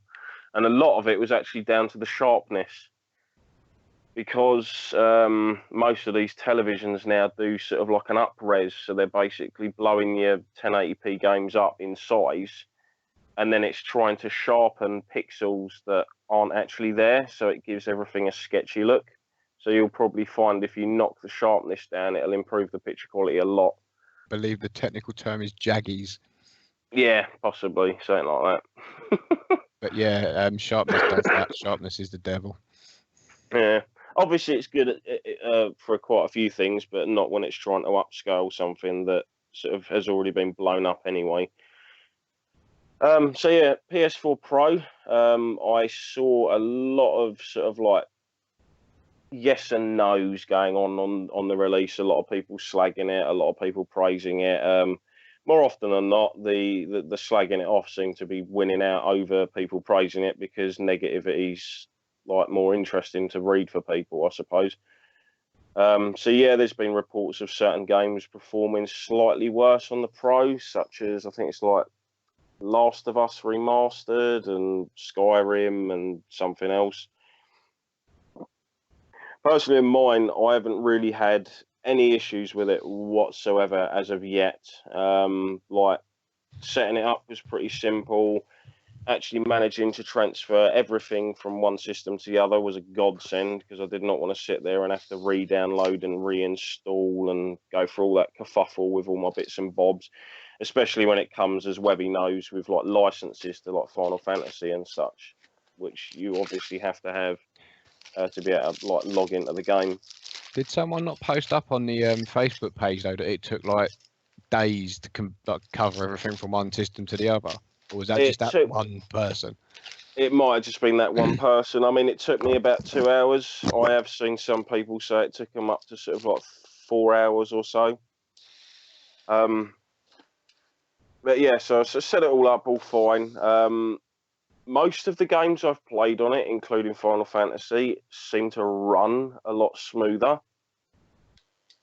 Because of obviously the extra processing power that's going on. It's like I'm keeping a far more stable frame rate. The load times seem to be a bit faster, but I'm sure that's just due to the fact that I swapped out the hard drive for a 2 terabyte, sorry, because the 1 terabyte would probably only last me about a year, and I'd need to start deleting stuff again. How much was your hard drive? About £80, I think. Did you get? So you didn't get an SSD then?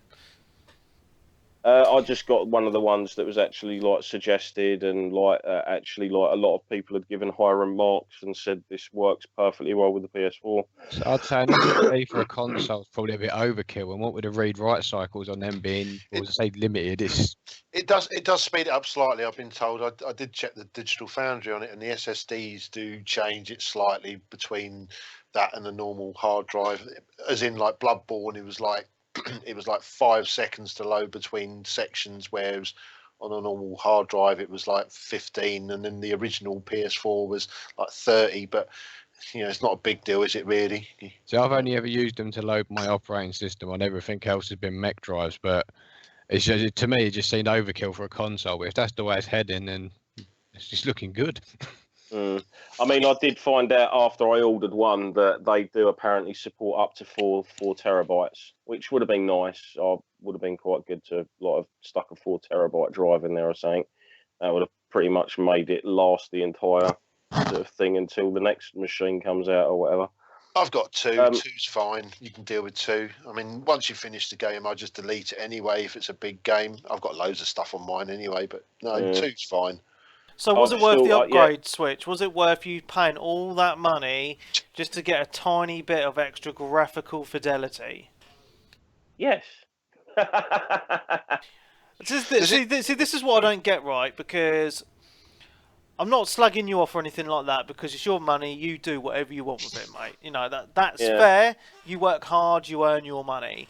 But what I don't get right is people slag off... I wouldn't say I work hard, but I work. Yeah, but people slag off PC gaming. Oh, you got to upgrade every couple of years. Oh, I can't be asked because I'm a thick idiot.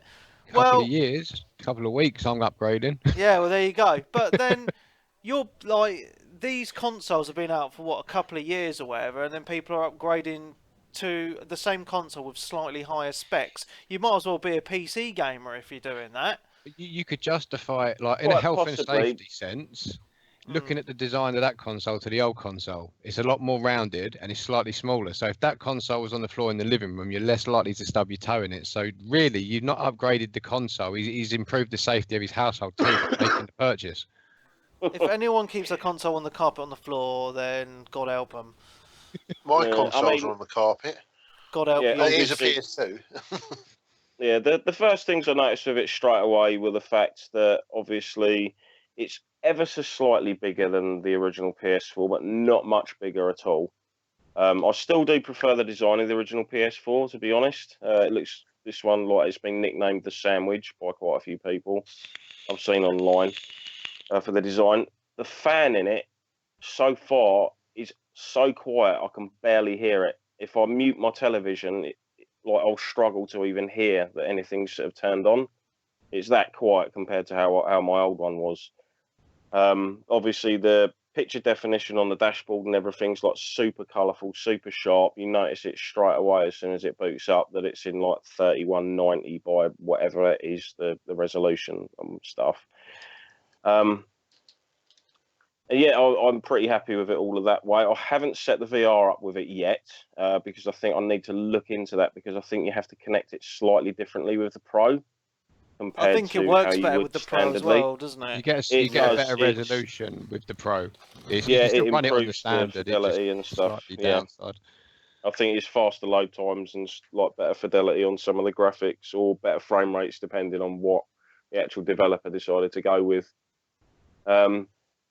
The only real game I've actually played on it that sort of obviously takes full advantage of the capabilities of the system itself anyway is the Skyrim Special Edition, which, as people have probably known who do the reading, if you're playing it on a standard 1080p television or playing the standard version of it, it actually runs smoother. So you've got do you take it with the smoother running gameplay experience, or do you play it on the system where it'll give you like the best visual performance sort of a thing? And fair enough, it would have been nice to have the smoothness, but I haven't actually noticed the downgrade, because the last time I played, obviously, Skyrim was back on the 360 where it was only running in 30 FPS and stuff anyway. See, the thing is, though, So to me, Skyrim it is runs such in an the same way. it's such an old game now. It's not really going to take advantage of 4K, in my opinion. I mean, I've got Skyrim Special Edition on PC, and I was very recently playing the old version, and to be honest, there is hardly any difference at all between the two versions. Are you Oh no, running any this is mods on the old version? this is No, I'm not talking with mods, because I've had this discussion with one of my mates at work. Oh, I played the old version with all the mods and it looks super amazing. And he has actually shown me it with the mods and it looks fantastic. Yeah. But we're talking about bog standard I was going to say, if you're versions going to here. compare, it has to be vanilla on vanilla. You can't Yeah. be using the mods on that one. Yeah, Yeah. true. But yeah, I'll say the differences between the 360 and seeing this on my telly on the Pro is it's night and day, mate. It literally is. It looks the easiest way to explain it is how one of the guys on YouTube I watched explain it. It looks exactly how you'd remember it in your head. If you were to obviously Nice. go back and play Skyrim, it will look a lot worse than you thought it did when you were playing it at the time. But yeah, so to me, it sort of like has the look and feel of it as it did then, but obviously now with obviously it all being like super crystal sharp, all the different textures, the effects, the sort of like the weathery stuff going on and everything. They've done quite a lot to the game. I mean, the game itself looks a lot more denser. There's less sort of open bits. They added in like extra foliage and things like that. And I know one of the silly one was it like volumetric god rays. Yep. Which I think is just basically a definition for beams of sunlight glinting through trees. Yeah, but it bounces off yourself as well. Yeah. So I've just been enjoying all the little bonus things they've put into it, and it's sucked me right back in again. It really has. It's such a good game. I mean, it's like a lot of people, including myself, it's like game of the generation. Yeah, but it's up there with like Oblivion. You can't really put them into a category because they're always going to be great epic games. Yeah. So yeah, I've just been on that pretty much most of the day. I just completed the first, like, is it Bleak Falls Barrow, where you go up into that big tomb at the start, where you have to, it's to do with the golden claw and stuff like that. So I sort of did that today. That was like loads and loads of fun. I was like really enjoying myself again on that. Moving on, I completed Until Dawn Rush of Blood. Nice. How was it? Finally finished it. I love it. It's definitely one of my better games I've played this year, and easily my favourite VR game. It's just the type of game that works so well in VR, and I'm really looking forward to testing out what it looks like with a slightly sharper resolution. But yeah, it was pretty cool. I thankfully didn't come across any other levels quite as dodgy as bloody the fifth one. I can't remember what it was called, like Ghost Town or something, which is full of fucking giant 3D spiders that are all like climbing all over you, and that wasn't nice. But yeah, really enjoyed it. Trying to think what else. Oh, Division is the only other game I've really sort of like been playing. Just been dipping in and out of it a bit, doing some of the sort of HVTs. The new expansion for it, survival mode, is apparently out next week, I've been told. Which looks a lot different. Originally, I think a lot of people were like, oh, it's just going to be another horde mode, just surviving against waves of enemies. But no, it's actually surviving in harsh environments. So you have to like eat, drink, and like make clothes to keep yourself warm. Go near barrels of like burning oil and oil drums and stuff like that to sort of keep yourself warm before you sort of like start freezing to death. Actually, sounds like quite interesting. Actually, it's another game that I'm tempted to buy, but I've had so many mixed reviews on it. It's not an essential like Forza is. It's more of a I'll pick it up if it's cheap sort of thing. Yeah, I'm sure I mean, I've seen it about for like 15, 20 quid, to be honest. I think it is about average 15 quid. Yeah. So you give it to the end of the year, you'll be able to pick it up for a tenner. And it's easily worth a tenner without a doubt. Like, even if you just stick with it to the end of the normal game, rather than sort of doing all the end game stuff, because it was all the end game stuff that people had an issue with anyway, because it was so unbalanced and boring. Right, guys, we need to G this up a bit because that's 20 minutes. Yeah, that was basically roughly me done anyway. Cool. Who's next? Can I just jump on quick? I noticed Hogarth is in the chat asking about the GTX 1080 Ti. Ooh. Now, yes, the design of the card and the mechanics of the card are phenomenal, and it's a great leap forward and blah blah blah blah blah. But honest to God, I wish I kept my 2980s. You had an SLI'd. Well, yeah, but obviously two cards versus the one card, we're not going to get into a debate with that. But the performance drop on the 2980s didn't warrant having two, but it's just I've got two, ha ha ha ha ha sort of thing. Jumped on the 1080 bandwagon, and the performance increase isn't that great. And to be fair, they both do equally as good in 4K. In fact, the 1080 doesn't do as good in 1080. But Hogarth, if you want to get a 1080 Ti, feel free. But if you're still on the 980s, I'd stick with them, dude. Fair dues. I really want to get one. Right, it's me, isn't it? Is it Stunty? It is, yeah. I left here. I was not supposed to be coming back, and you dragged me back, didn't you? I hope you're paying me well. I know, it's great, isn't it? What have I played? Well, we spoke about a few bits and bobs. I did actually finish Uncharted 4, which I'm not going to really talk about because we've spoke about it for months and months. It's all right. I had to finish it. Wanted to get it done. To me, I know everyone's going to think, oh no. I thought I didn't enjoy it as much as 3. I thought 3 was a better game than 4, but that's just my opinion. It's all right. It's done. That's it.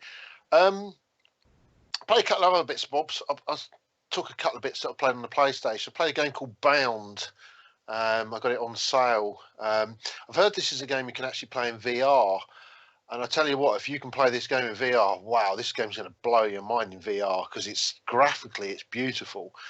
Is this the ballet dancer one? Yeah, it's a ballet dancer game. Which is thing, anyway. Yeah, it's pretty much a bit like Journey. As in, you don't really do much in the game. You just wander through these sections, and there's little things where you jump onto platforms and stuff. It's graphically, it's beautiful looking, but there isn't. It's a real messed up story that doesn't really tell you what you're supposed to be doing. You know, it starts with this person on the beach, and she's going to have a baby, and the next thing you know, it sort of goes into this whole different world where graphically, I don't know, it's hard to explain really, but it's just a mad game. Bound, it's called, Webby. It's if you get the chance to pick it up cheap, I mean, it might be one of these games that appears on PS Plus at some point. But it's one of these where if you like Journey, you just want to play something that's just relaxing and just chilled out, then pick it up. I haven't finished it yet. I don't know if it's 3-4 hours long, the game, so it's not a very long game. But it's fun. Nothing much more I can say about it really. The other game, which a lot of people are going to go, why are you playing that? But for some reason, I really like it, and I don't know what it is. And it's called The Tomorrow Children. Now, this is a free game. Yeah. This is a free game on the PlayStation Network. It's a online MMO sort of style game. Basically, what it is, you go into these worlds, and you have this town that's being invaded by these big monsters. Is that they look like bobblehead anime characters? No, they look like Godzillas. But the characters, the actual main characters, they got sort of bobbleheads, It's a funny old game because you don't really do much in the game, but there's something about the game that I'm really intrigued, and I keep going back to it for some reason. I don't know why. What it is you go out into the world. Well, you get onto this tram thing, and you go out into the world, and it drops you off at this stop, and it's like this sort of planet that's, I don't know, there's not much there. But what you got is you get an axe and you go into this place and you start digging a hole, and it appears some bits of gold or some logs of wood. You then take them back to where the tram stop is. That then gets escorted back to your main hub world. You've got people that are in main hub world that's like, take them off and they put it into these certain places, and then it basically creates your town, makes your town better and creates power, lights, and then things like weapons that you can use against the monsters. So it's pretty much like a real job. Are there any sweatshops?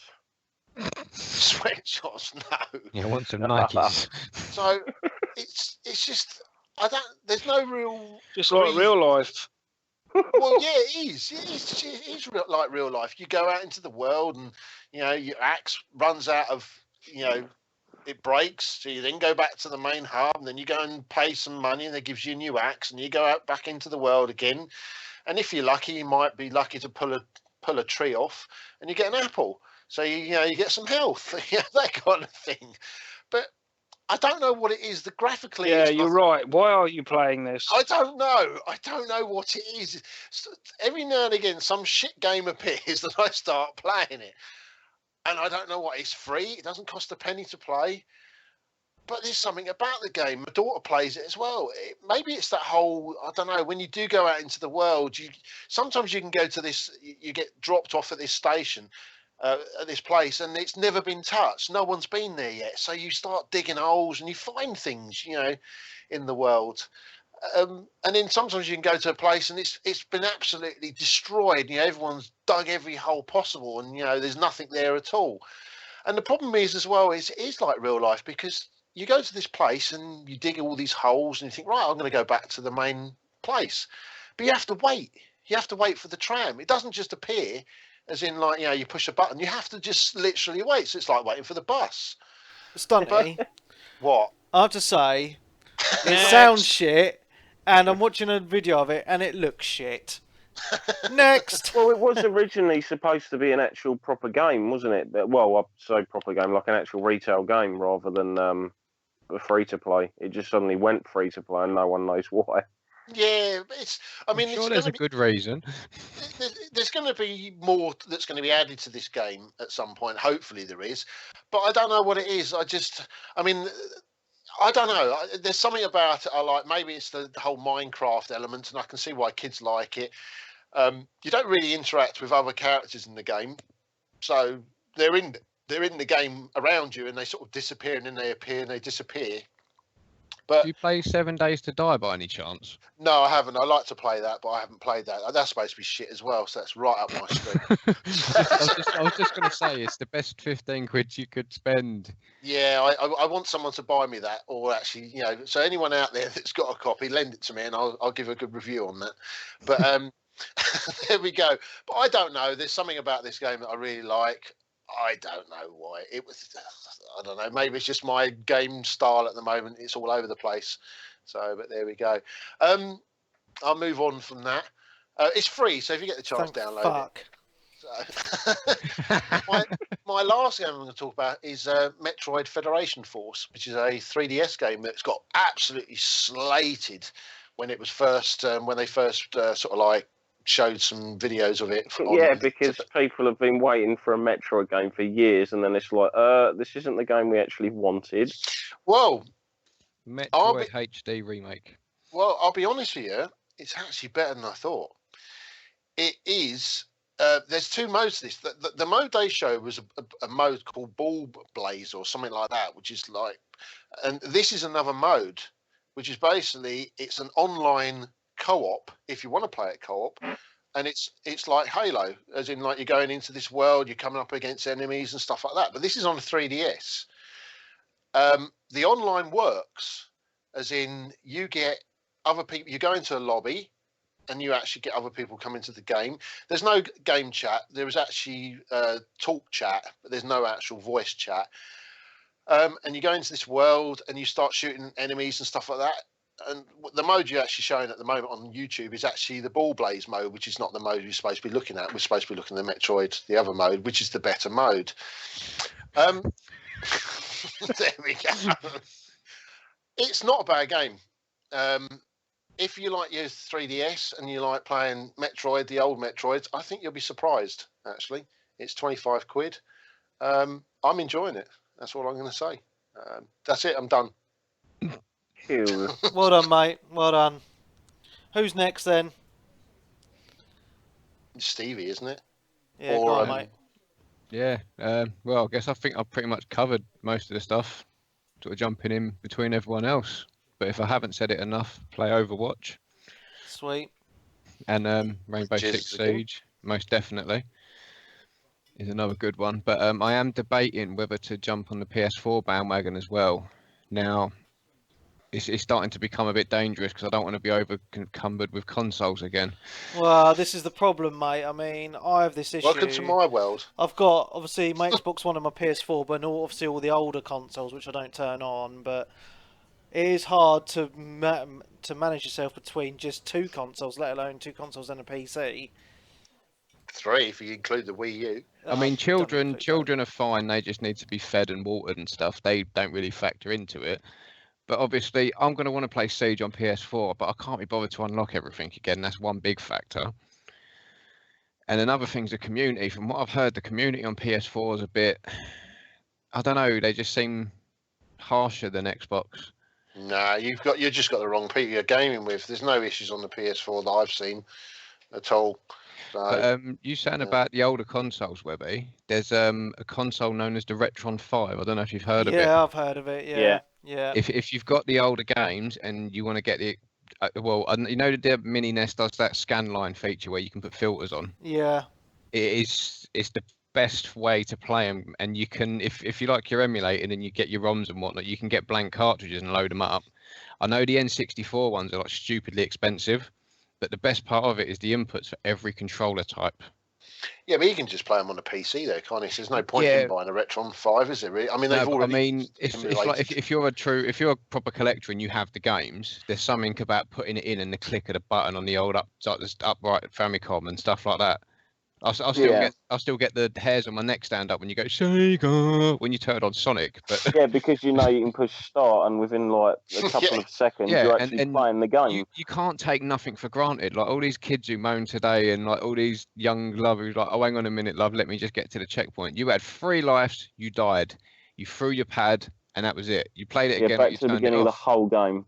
Back to level 1. This is it. You just get good. And once you're good enough to do that, then you're ready to be a gamer. It's none of this, oh, I've got an Xbox, I play Call of Duty, I'm a gamer. 3 lives. Can you imagine Call of Duty, the whole campaign with just 3 lives on Veteran? That'd be amazing. That's why the Mini NES is not going to get played by many people, because it's too hard for a lot of people. I played Castlevania and I just struggled on that, and I was like, Jesus, I come up against the main boss on the first bit and I died, and I was like, oh, bollocks. And then the next thing you know, you've gone back to the beginning of the game again. Yeah, but you learn from your mistakes. That's how it works.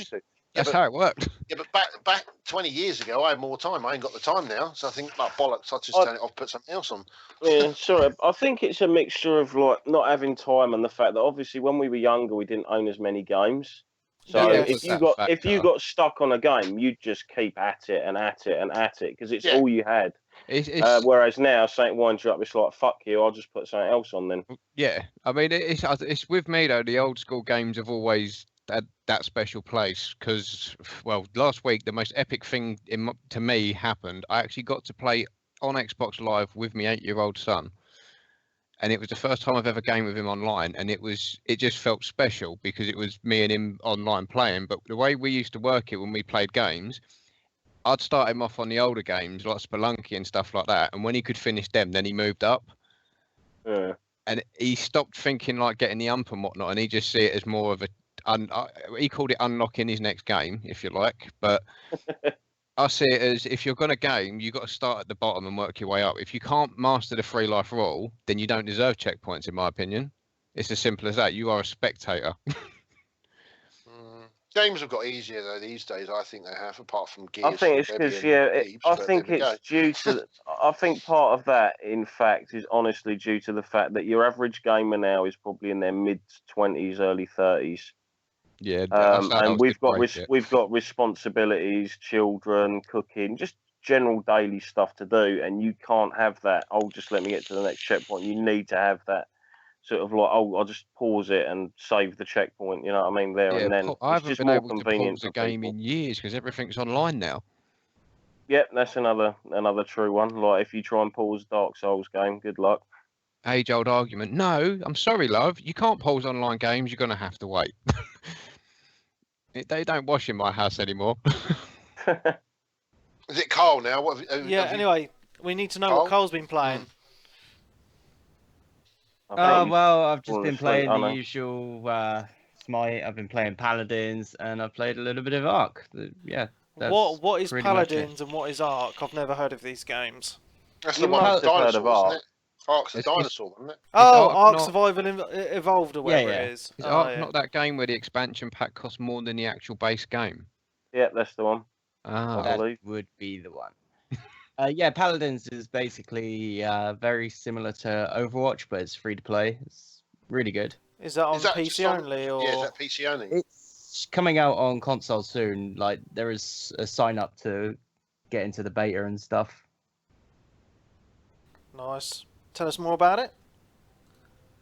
Yeah, it pretty much that. So you have to capture a neutral point. Once you capture it, it spawns a payload, and you push the payload to score points.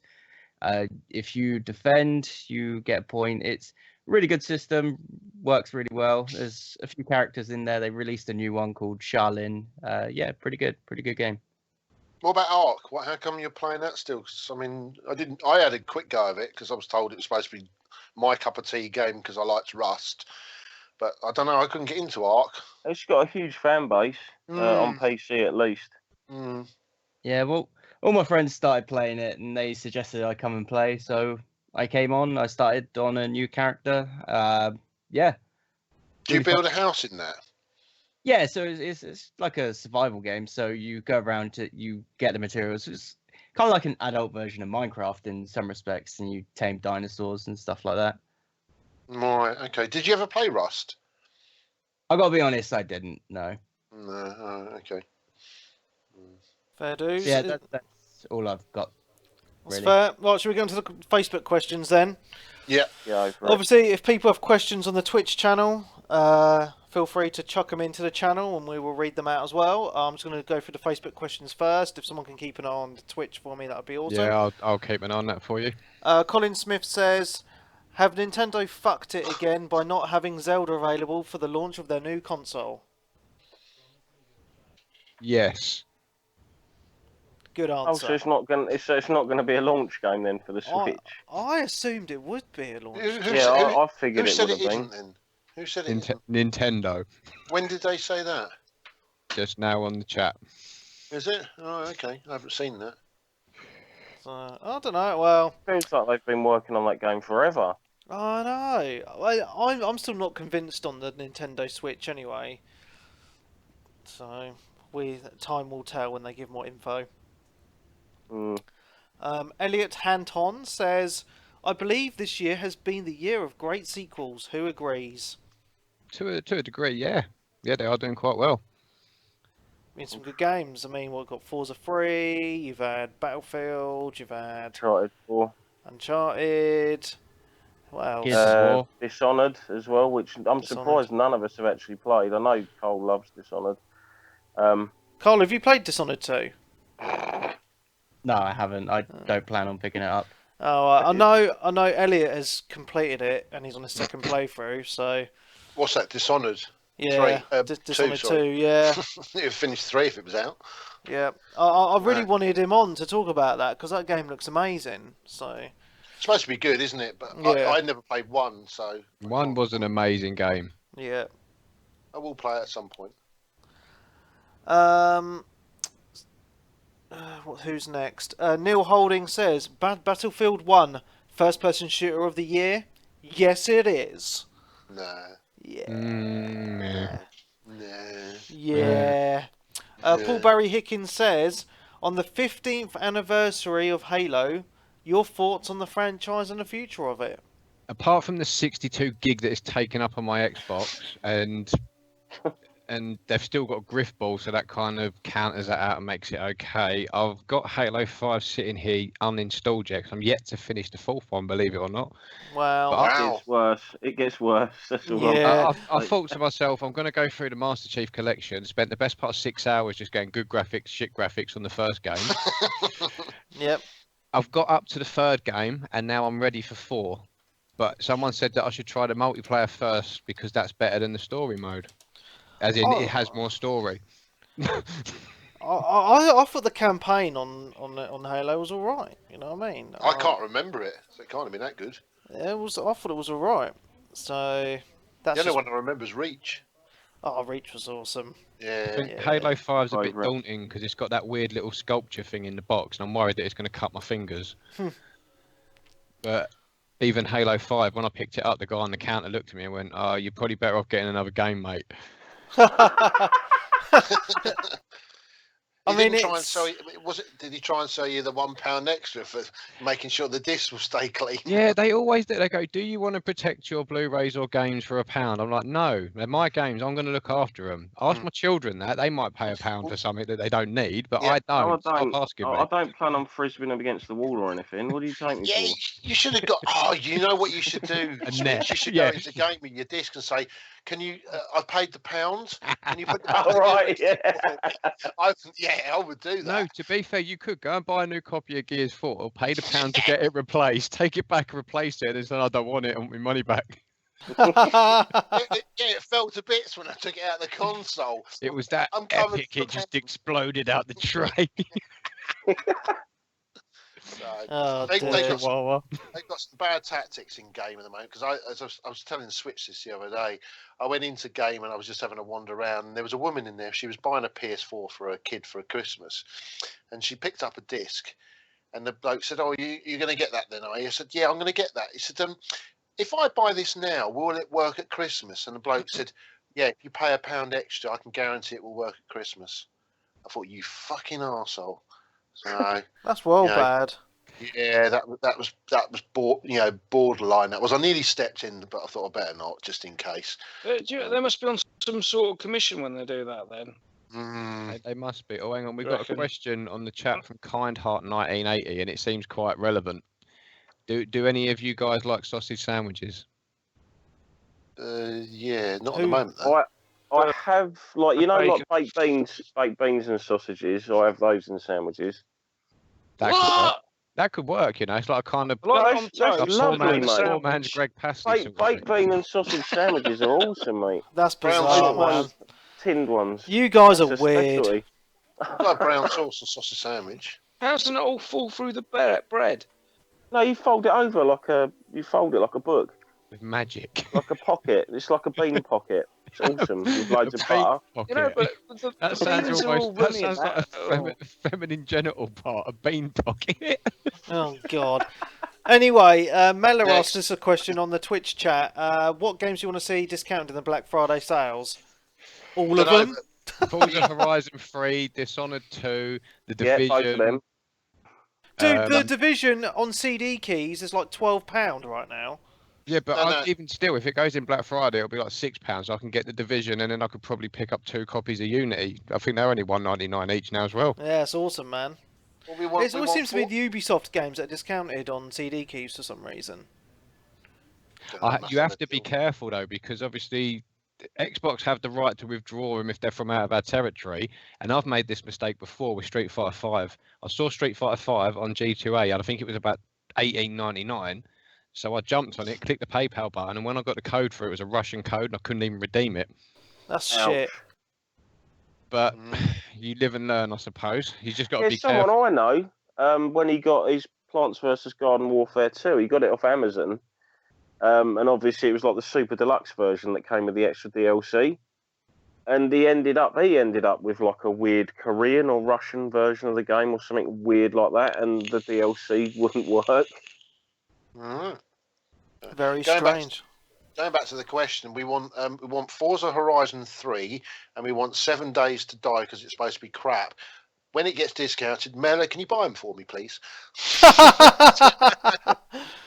Sorry, Mela. Awesome See, stuff. It would be nice to see Titanfall 2 get discounted so that more That'll be people on. would pick it up. That'll be in the vault in the next couple of weeks anyway, so I won't worry. Don't know about the vault. I reckon don't that'd think be it's going to discounted go on Black EA Friday. Access at all because they didn't even have it on there for a trial, did they? No, to be fair, it does look like it's going to hold its own with that one. I am excited that Battlefield's coming to it though, because I was going to purchase that again for Xbox, and if it's coming to the vault, good, happy days. Anyway, stars, we need to Mela. get Kirk to buy me some more games as well. Come on, Kirk, I know you're listening. We want Dishonored 2. Come on, Mela, buy That's what 7 we want. Days to Die, and then I'll play it with you, and we can review What is it 7 next Days week. to Die? Is that on Xbox? I've never even heard of it. Yeah, It is. It's like a Minecraft survival thing. Oh. Minecraft with zombies, but but with PS2 graphics. yeah, but it's an alpha game Ugh. that constantly updates, and it's the only Xbox One game I've ever played that forgets to load textures or has random. Yeah. I think it actually installs the blue screen of death on your Xbox. That's Yeah, how bad it That's gets on some days. crazy. But it's also, if you play Minecraft, you can sort of autopilot that game. But the mechanics in it, if you're trying to mine yourself a mine, if you hit slightly to the left, you don't take the block out, you take a piece of the block out. It's just so And It shit. sounds This perfect. crap. It could be my game of the year. It's actually giving me a Ugh. toothache explaining it. Right, so I'm going to go on to the last question that I've got on Facebook from Paul Clark. Any thoughts or memories for the 15 years that Xbox has been a thing, good or bad?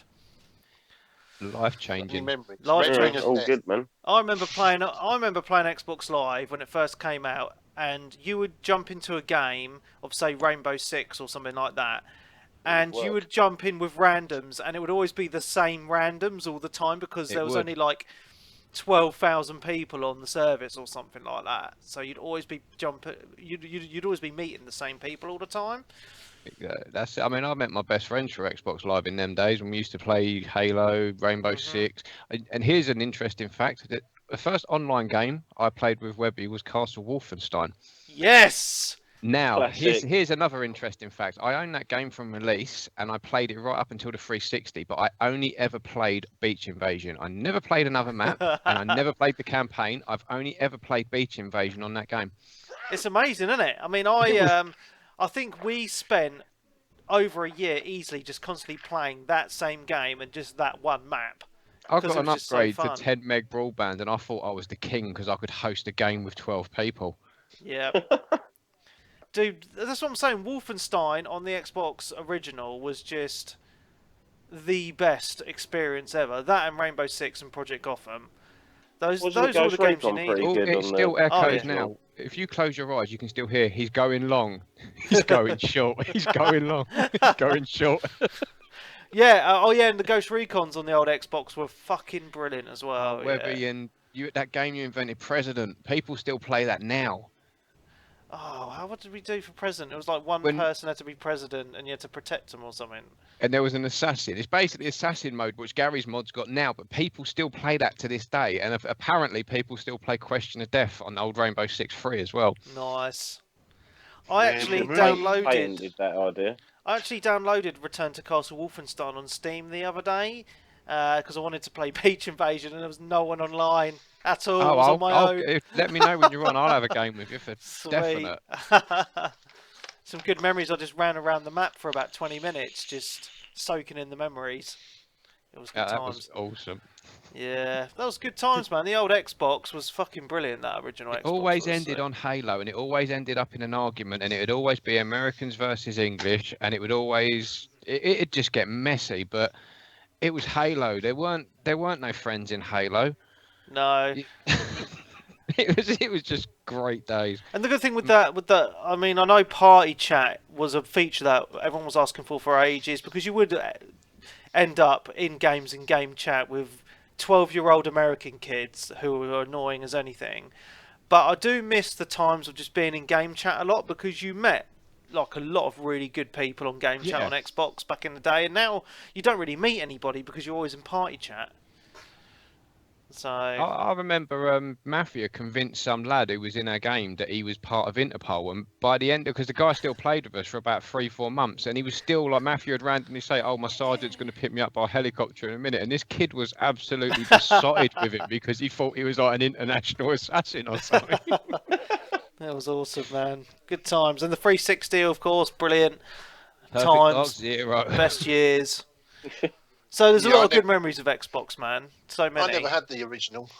I was PlayStation then, so for me it was the 360 was the first. I mean, Gears was the first one because I saw the video on the telly as an advert, and I was like, oh my god, look at that game! Because I mean, they were HD, weren't they? Really, it was the start of the HD era, and I still had a CRT back then. It was like getting Gears of War and put it on. It was like, oh my word, look at the graphics and the rest of it. And then, as I say, it was the first game I went online with and played some Americans, and all we did was abuse each other. As you do. As well, because oh, I shot you in the face. No, you didn't. I shot you in the face. It was that kind of thing, and it just went from there. Yeah, I mean, I ended up getting my OG Xbox back in the day through sheer fluke. I think someone I know got hold of one dirt cheap from someone they know or something. Probably fell off the back of a lorry or something dodgy like that. But I ended up picking it up for about 120 quid or something. Nice. Like brand new. It was the double pack with the one with the Sega Duo thing. It was like Sega GT and like Jet Set Radio Future, which was quality. Yeah, I know. Greatest game in the world.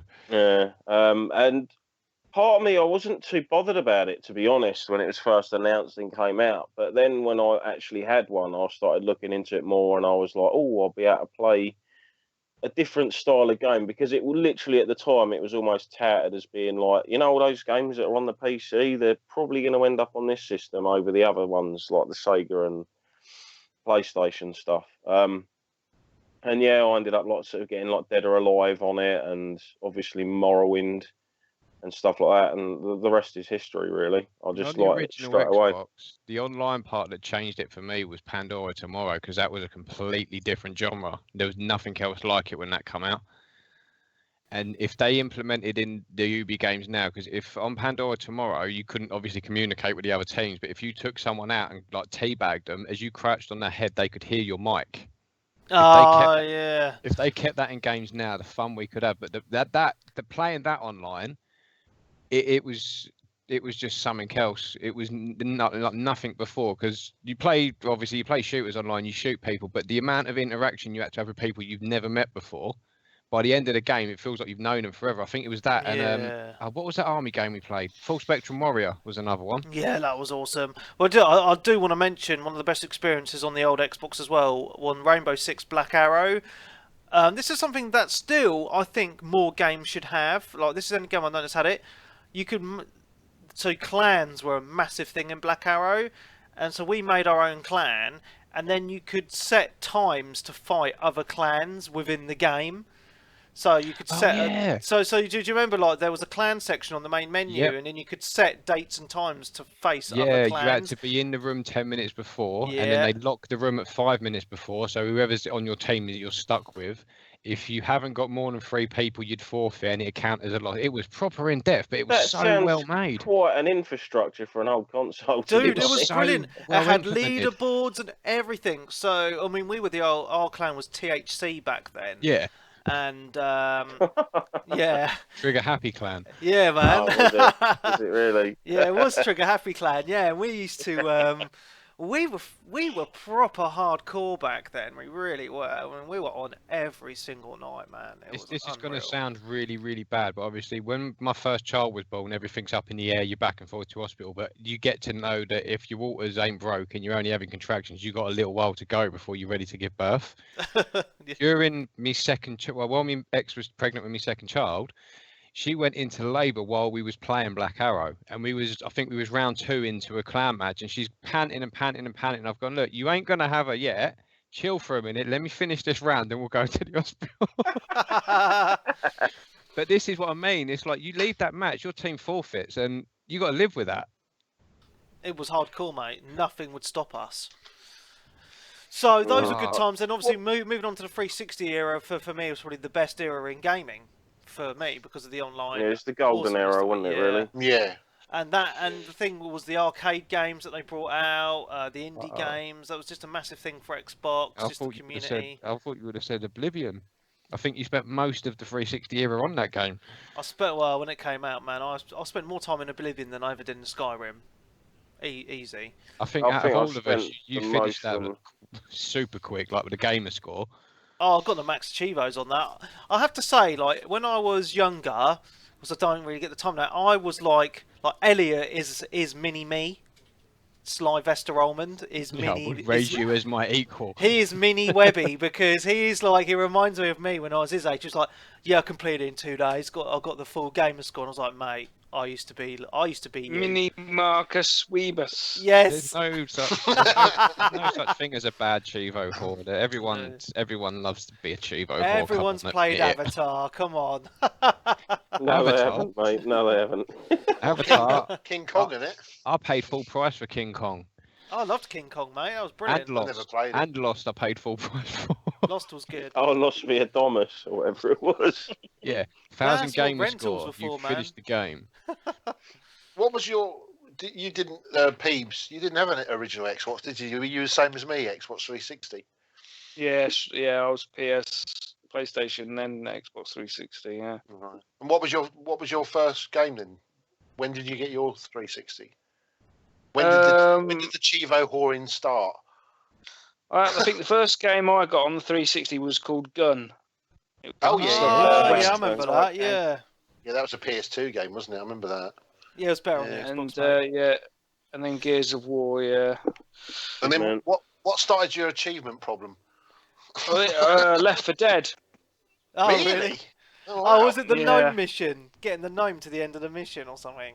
No, that was on Orange Box. That was Half-Life. That was Left 4Dead 2, wasn't it? Yeah, that was. I will say the achievements in the Left 4 Dead games were fun and enjoyable and random, weren't they? They weren't your usual fare. They was like for doing all funky things like kill someone being dragged, kill 30 of whatever. What got me into it is because in some games, and I think Left 4 Dead was the first one I'd sort of seen it in, they have like the in-game. I don't know how to explain it, but they have obviously you have your achievements. You have to go out. You have to press the middle button. That's right. Yeah, it had a stat tracker, didn't it?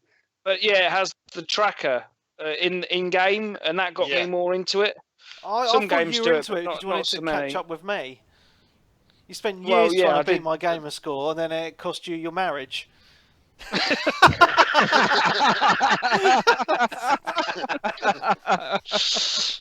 Yeah. No, but hang on. Did he beat your score? Yeah, he did. Yeah, I'm way past his score now. Then it's just chalk it up, isn't it? It's one of them things.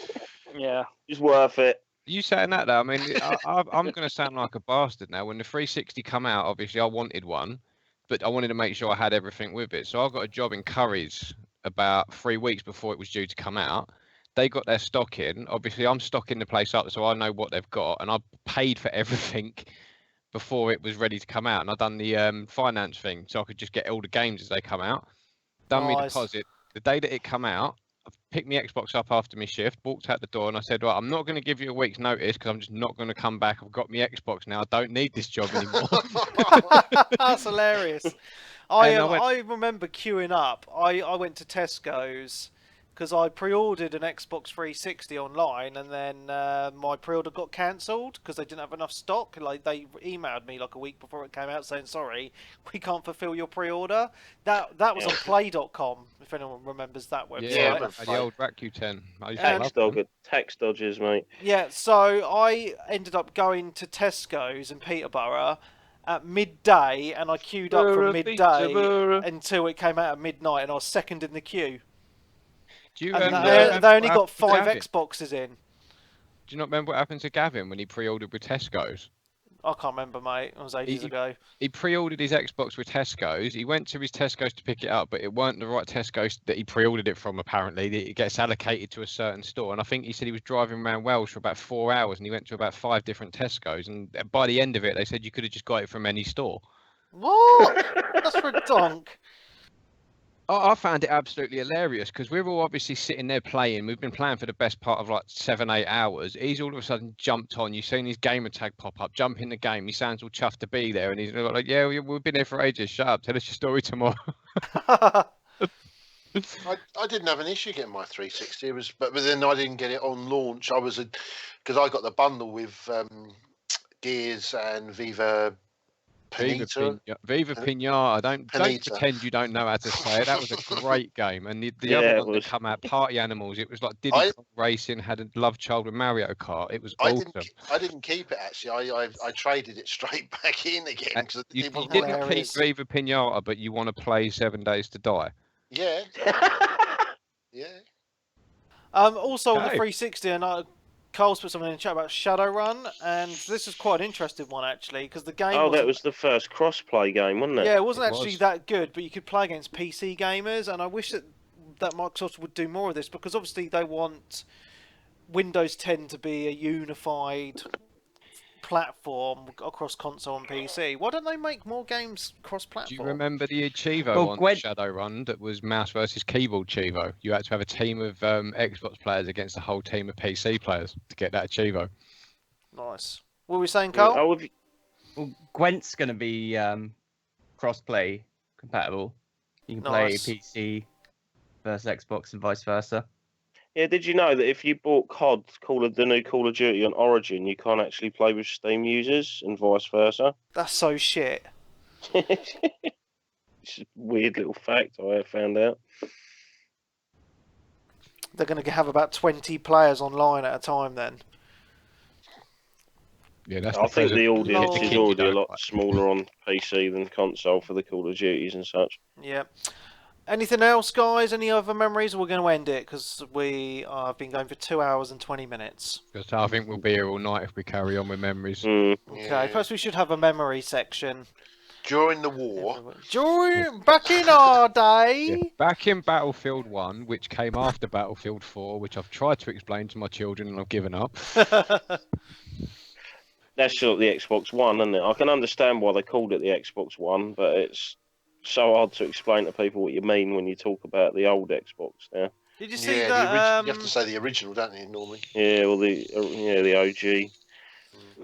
You can't even call it the Big Beast because the Xbox One's the same size. No, I still think the Xbox One is smaller than the original Xbox, mate. Height-wise, yeah, but as footprint size goes, the Xbox 360... Hang on a minute, I'll tell you. I've got an original Xbox here, and I'd say the Xbox original here isn't that bad compared to the Xbox One.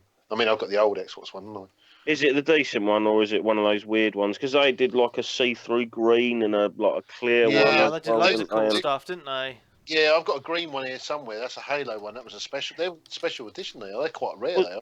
The green. Yeah. I've got a clear one as well somewhere. I've got quite a few original Xboxes. I don't know why, because I never had one back in the day. A couple of them have got Coin Op 7 on them though, so that's why I've kept them.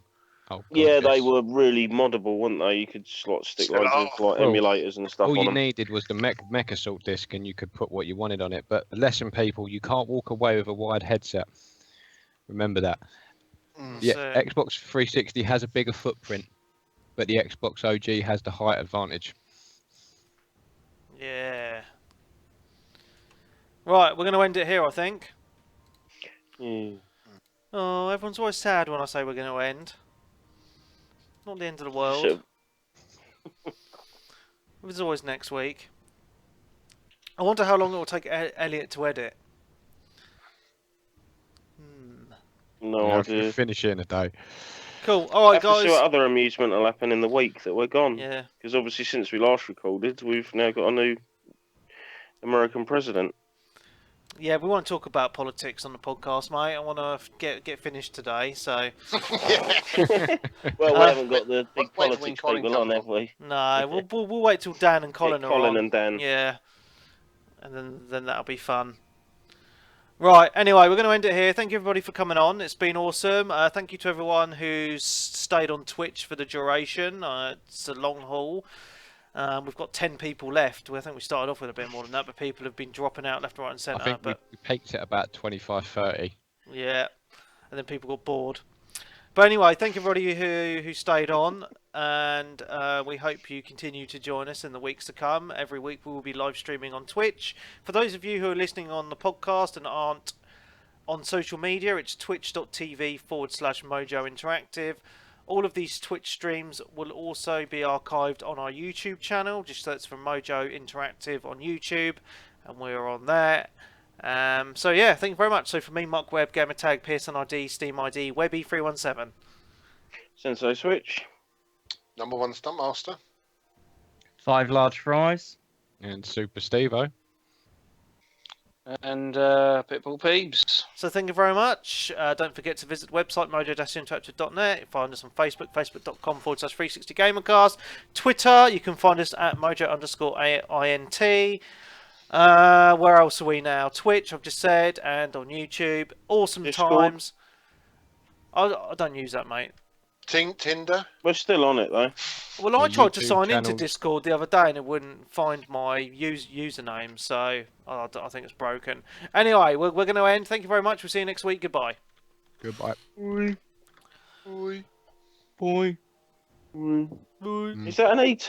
That's epic. I think I remember seeing that when I was down yours actually. Yeah, I got that. That's car boot. I don't understand why the video thing won't work on my screen. It's without pulling the lead out of my head. It's It an looks original. like the sort of thing that they used to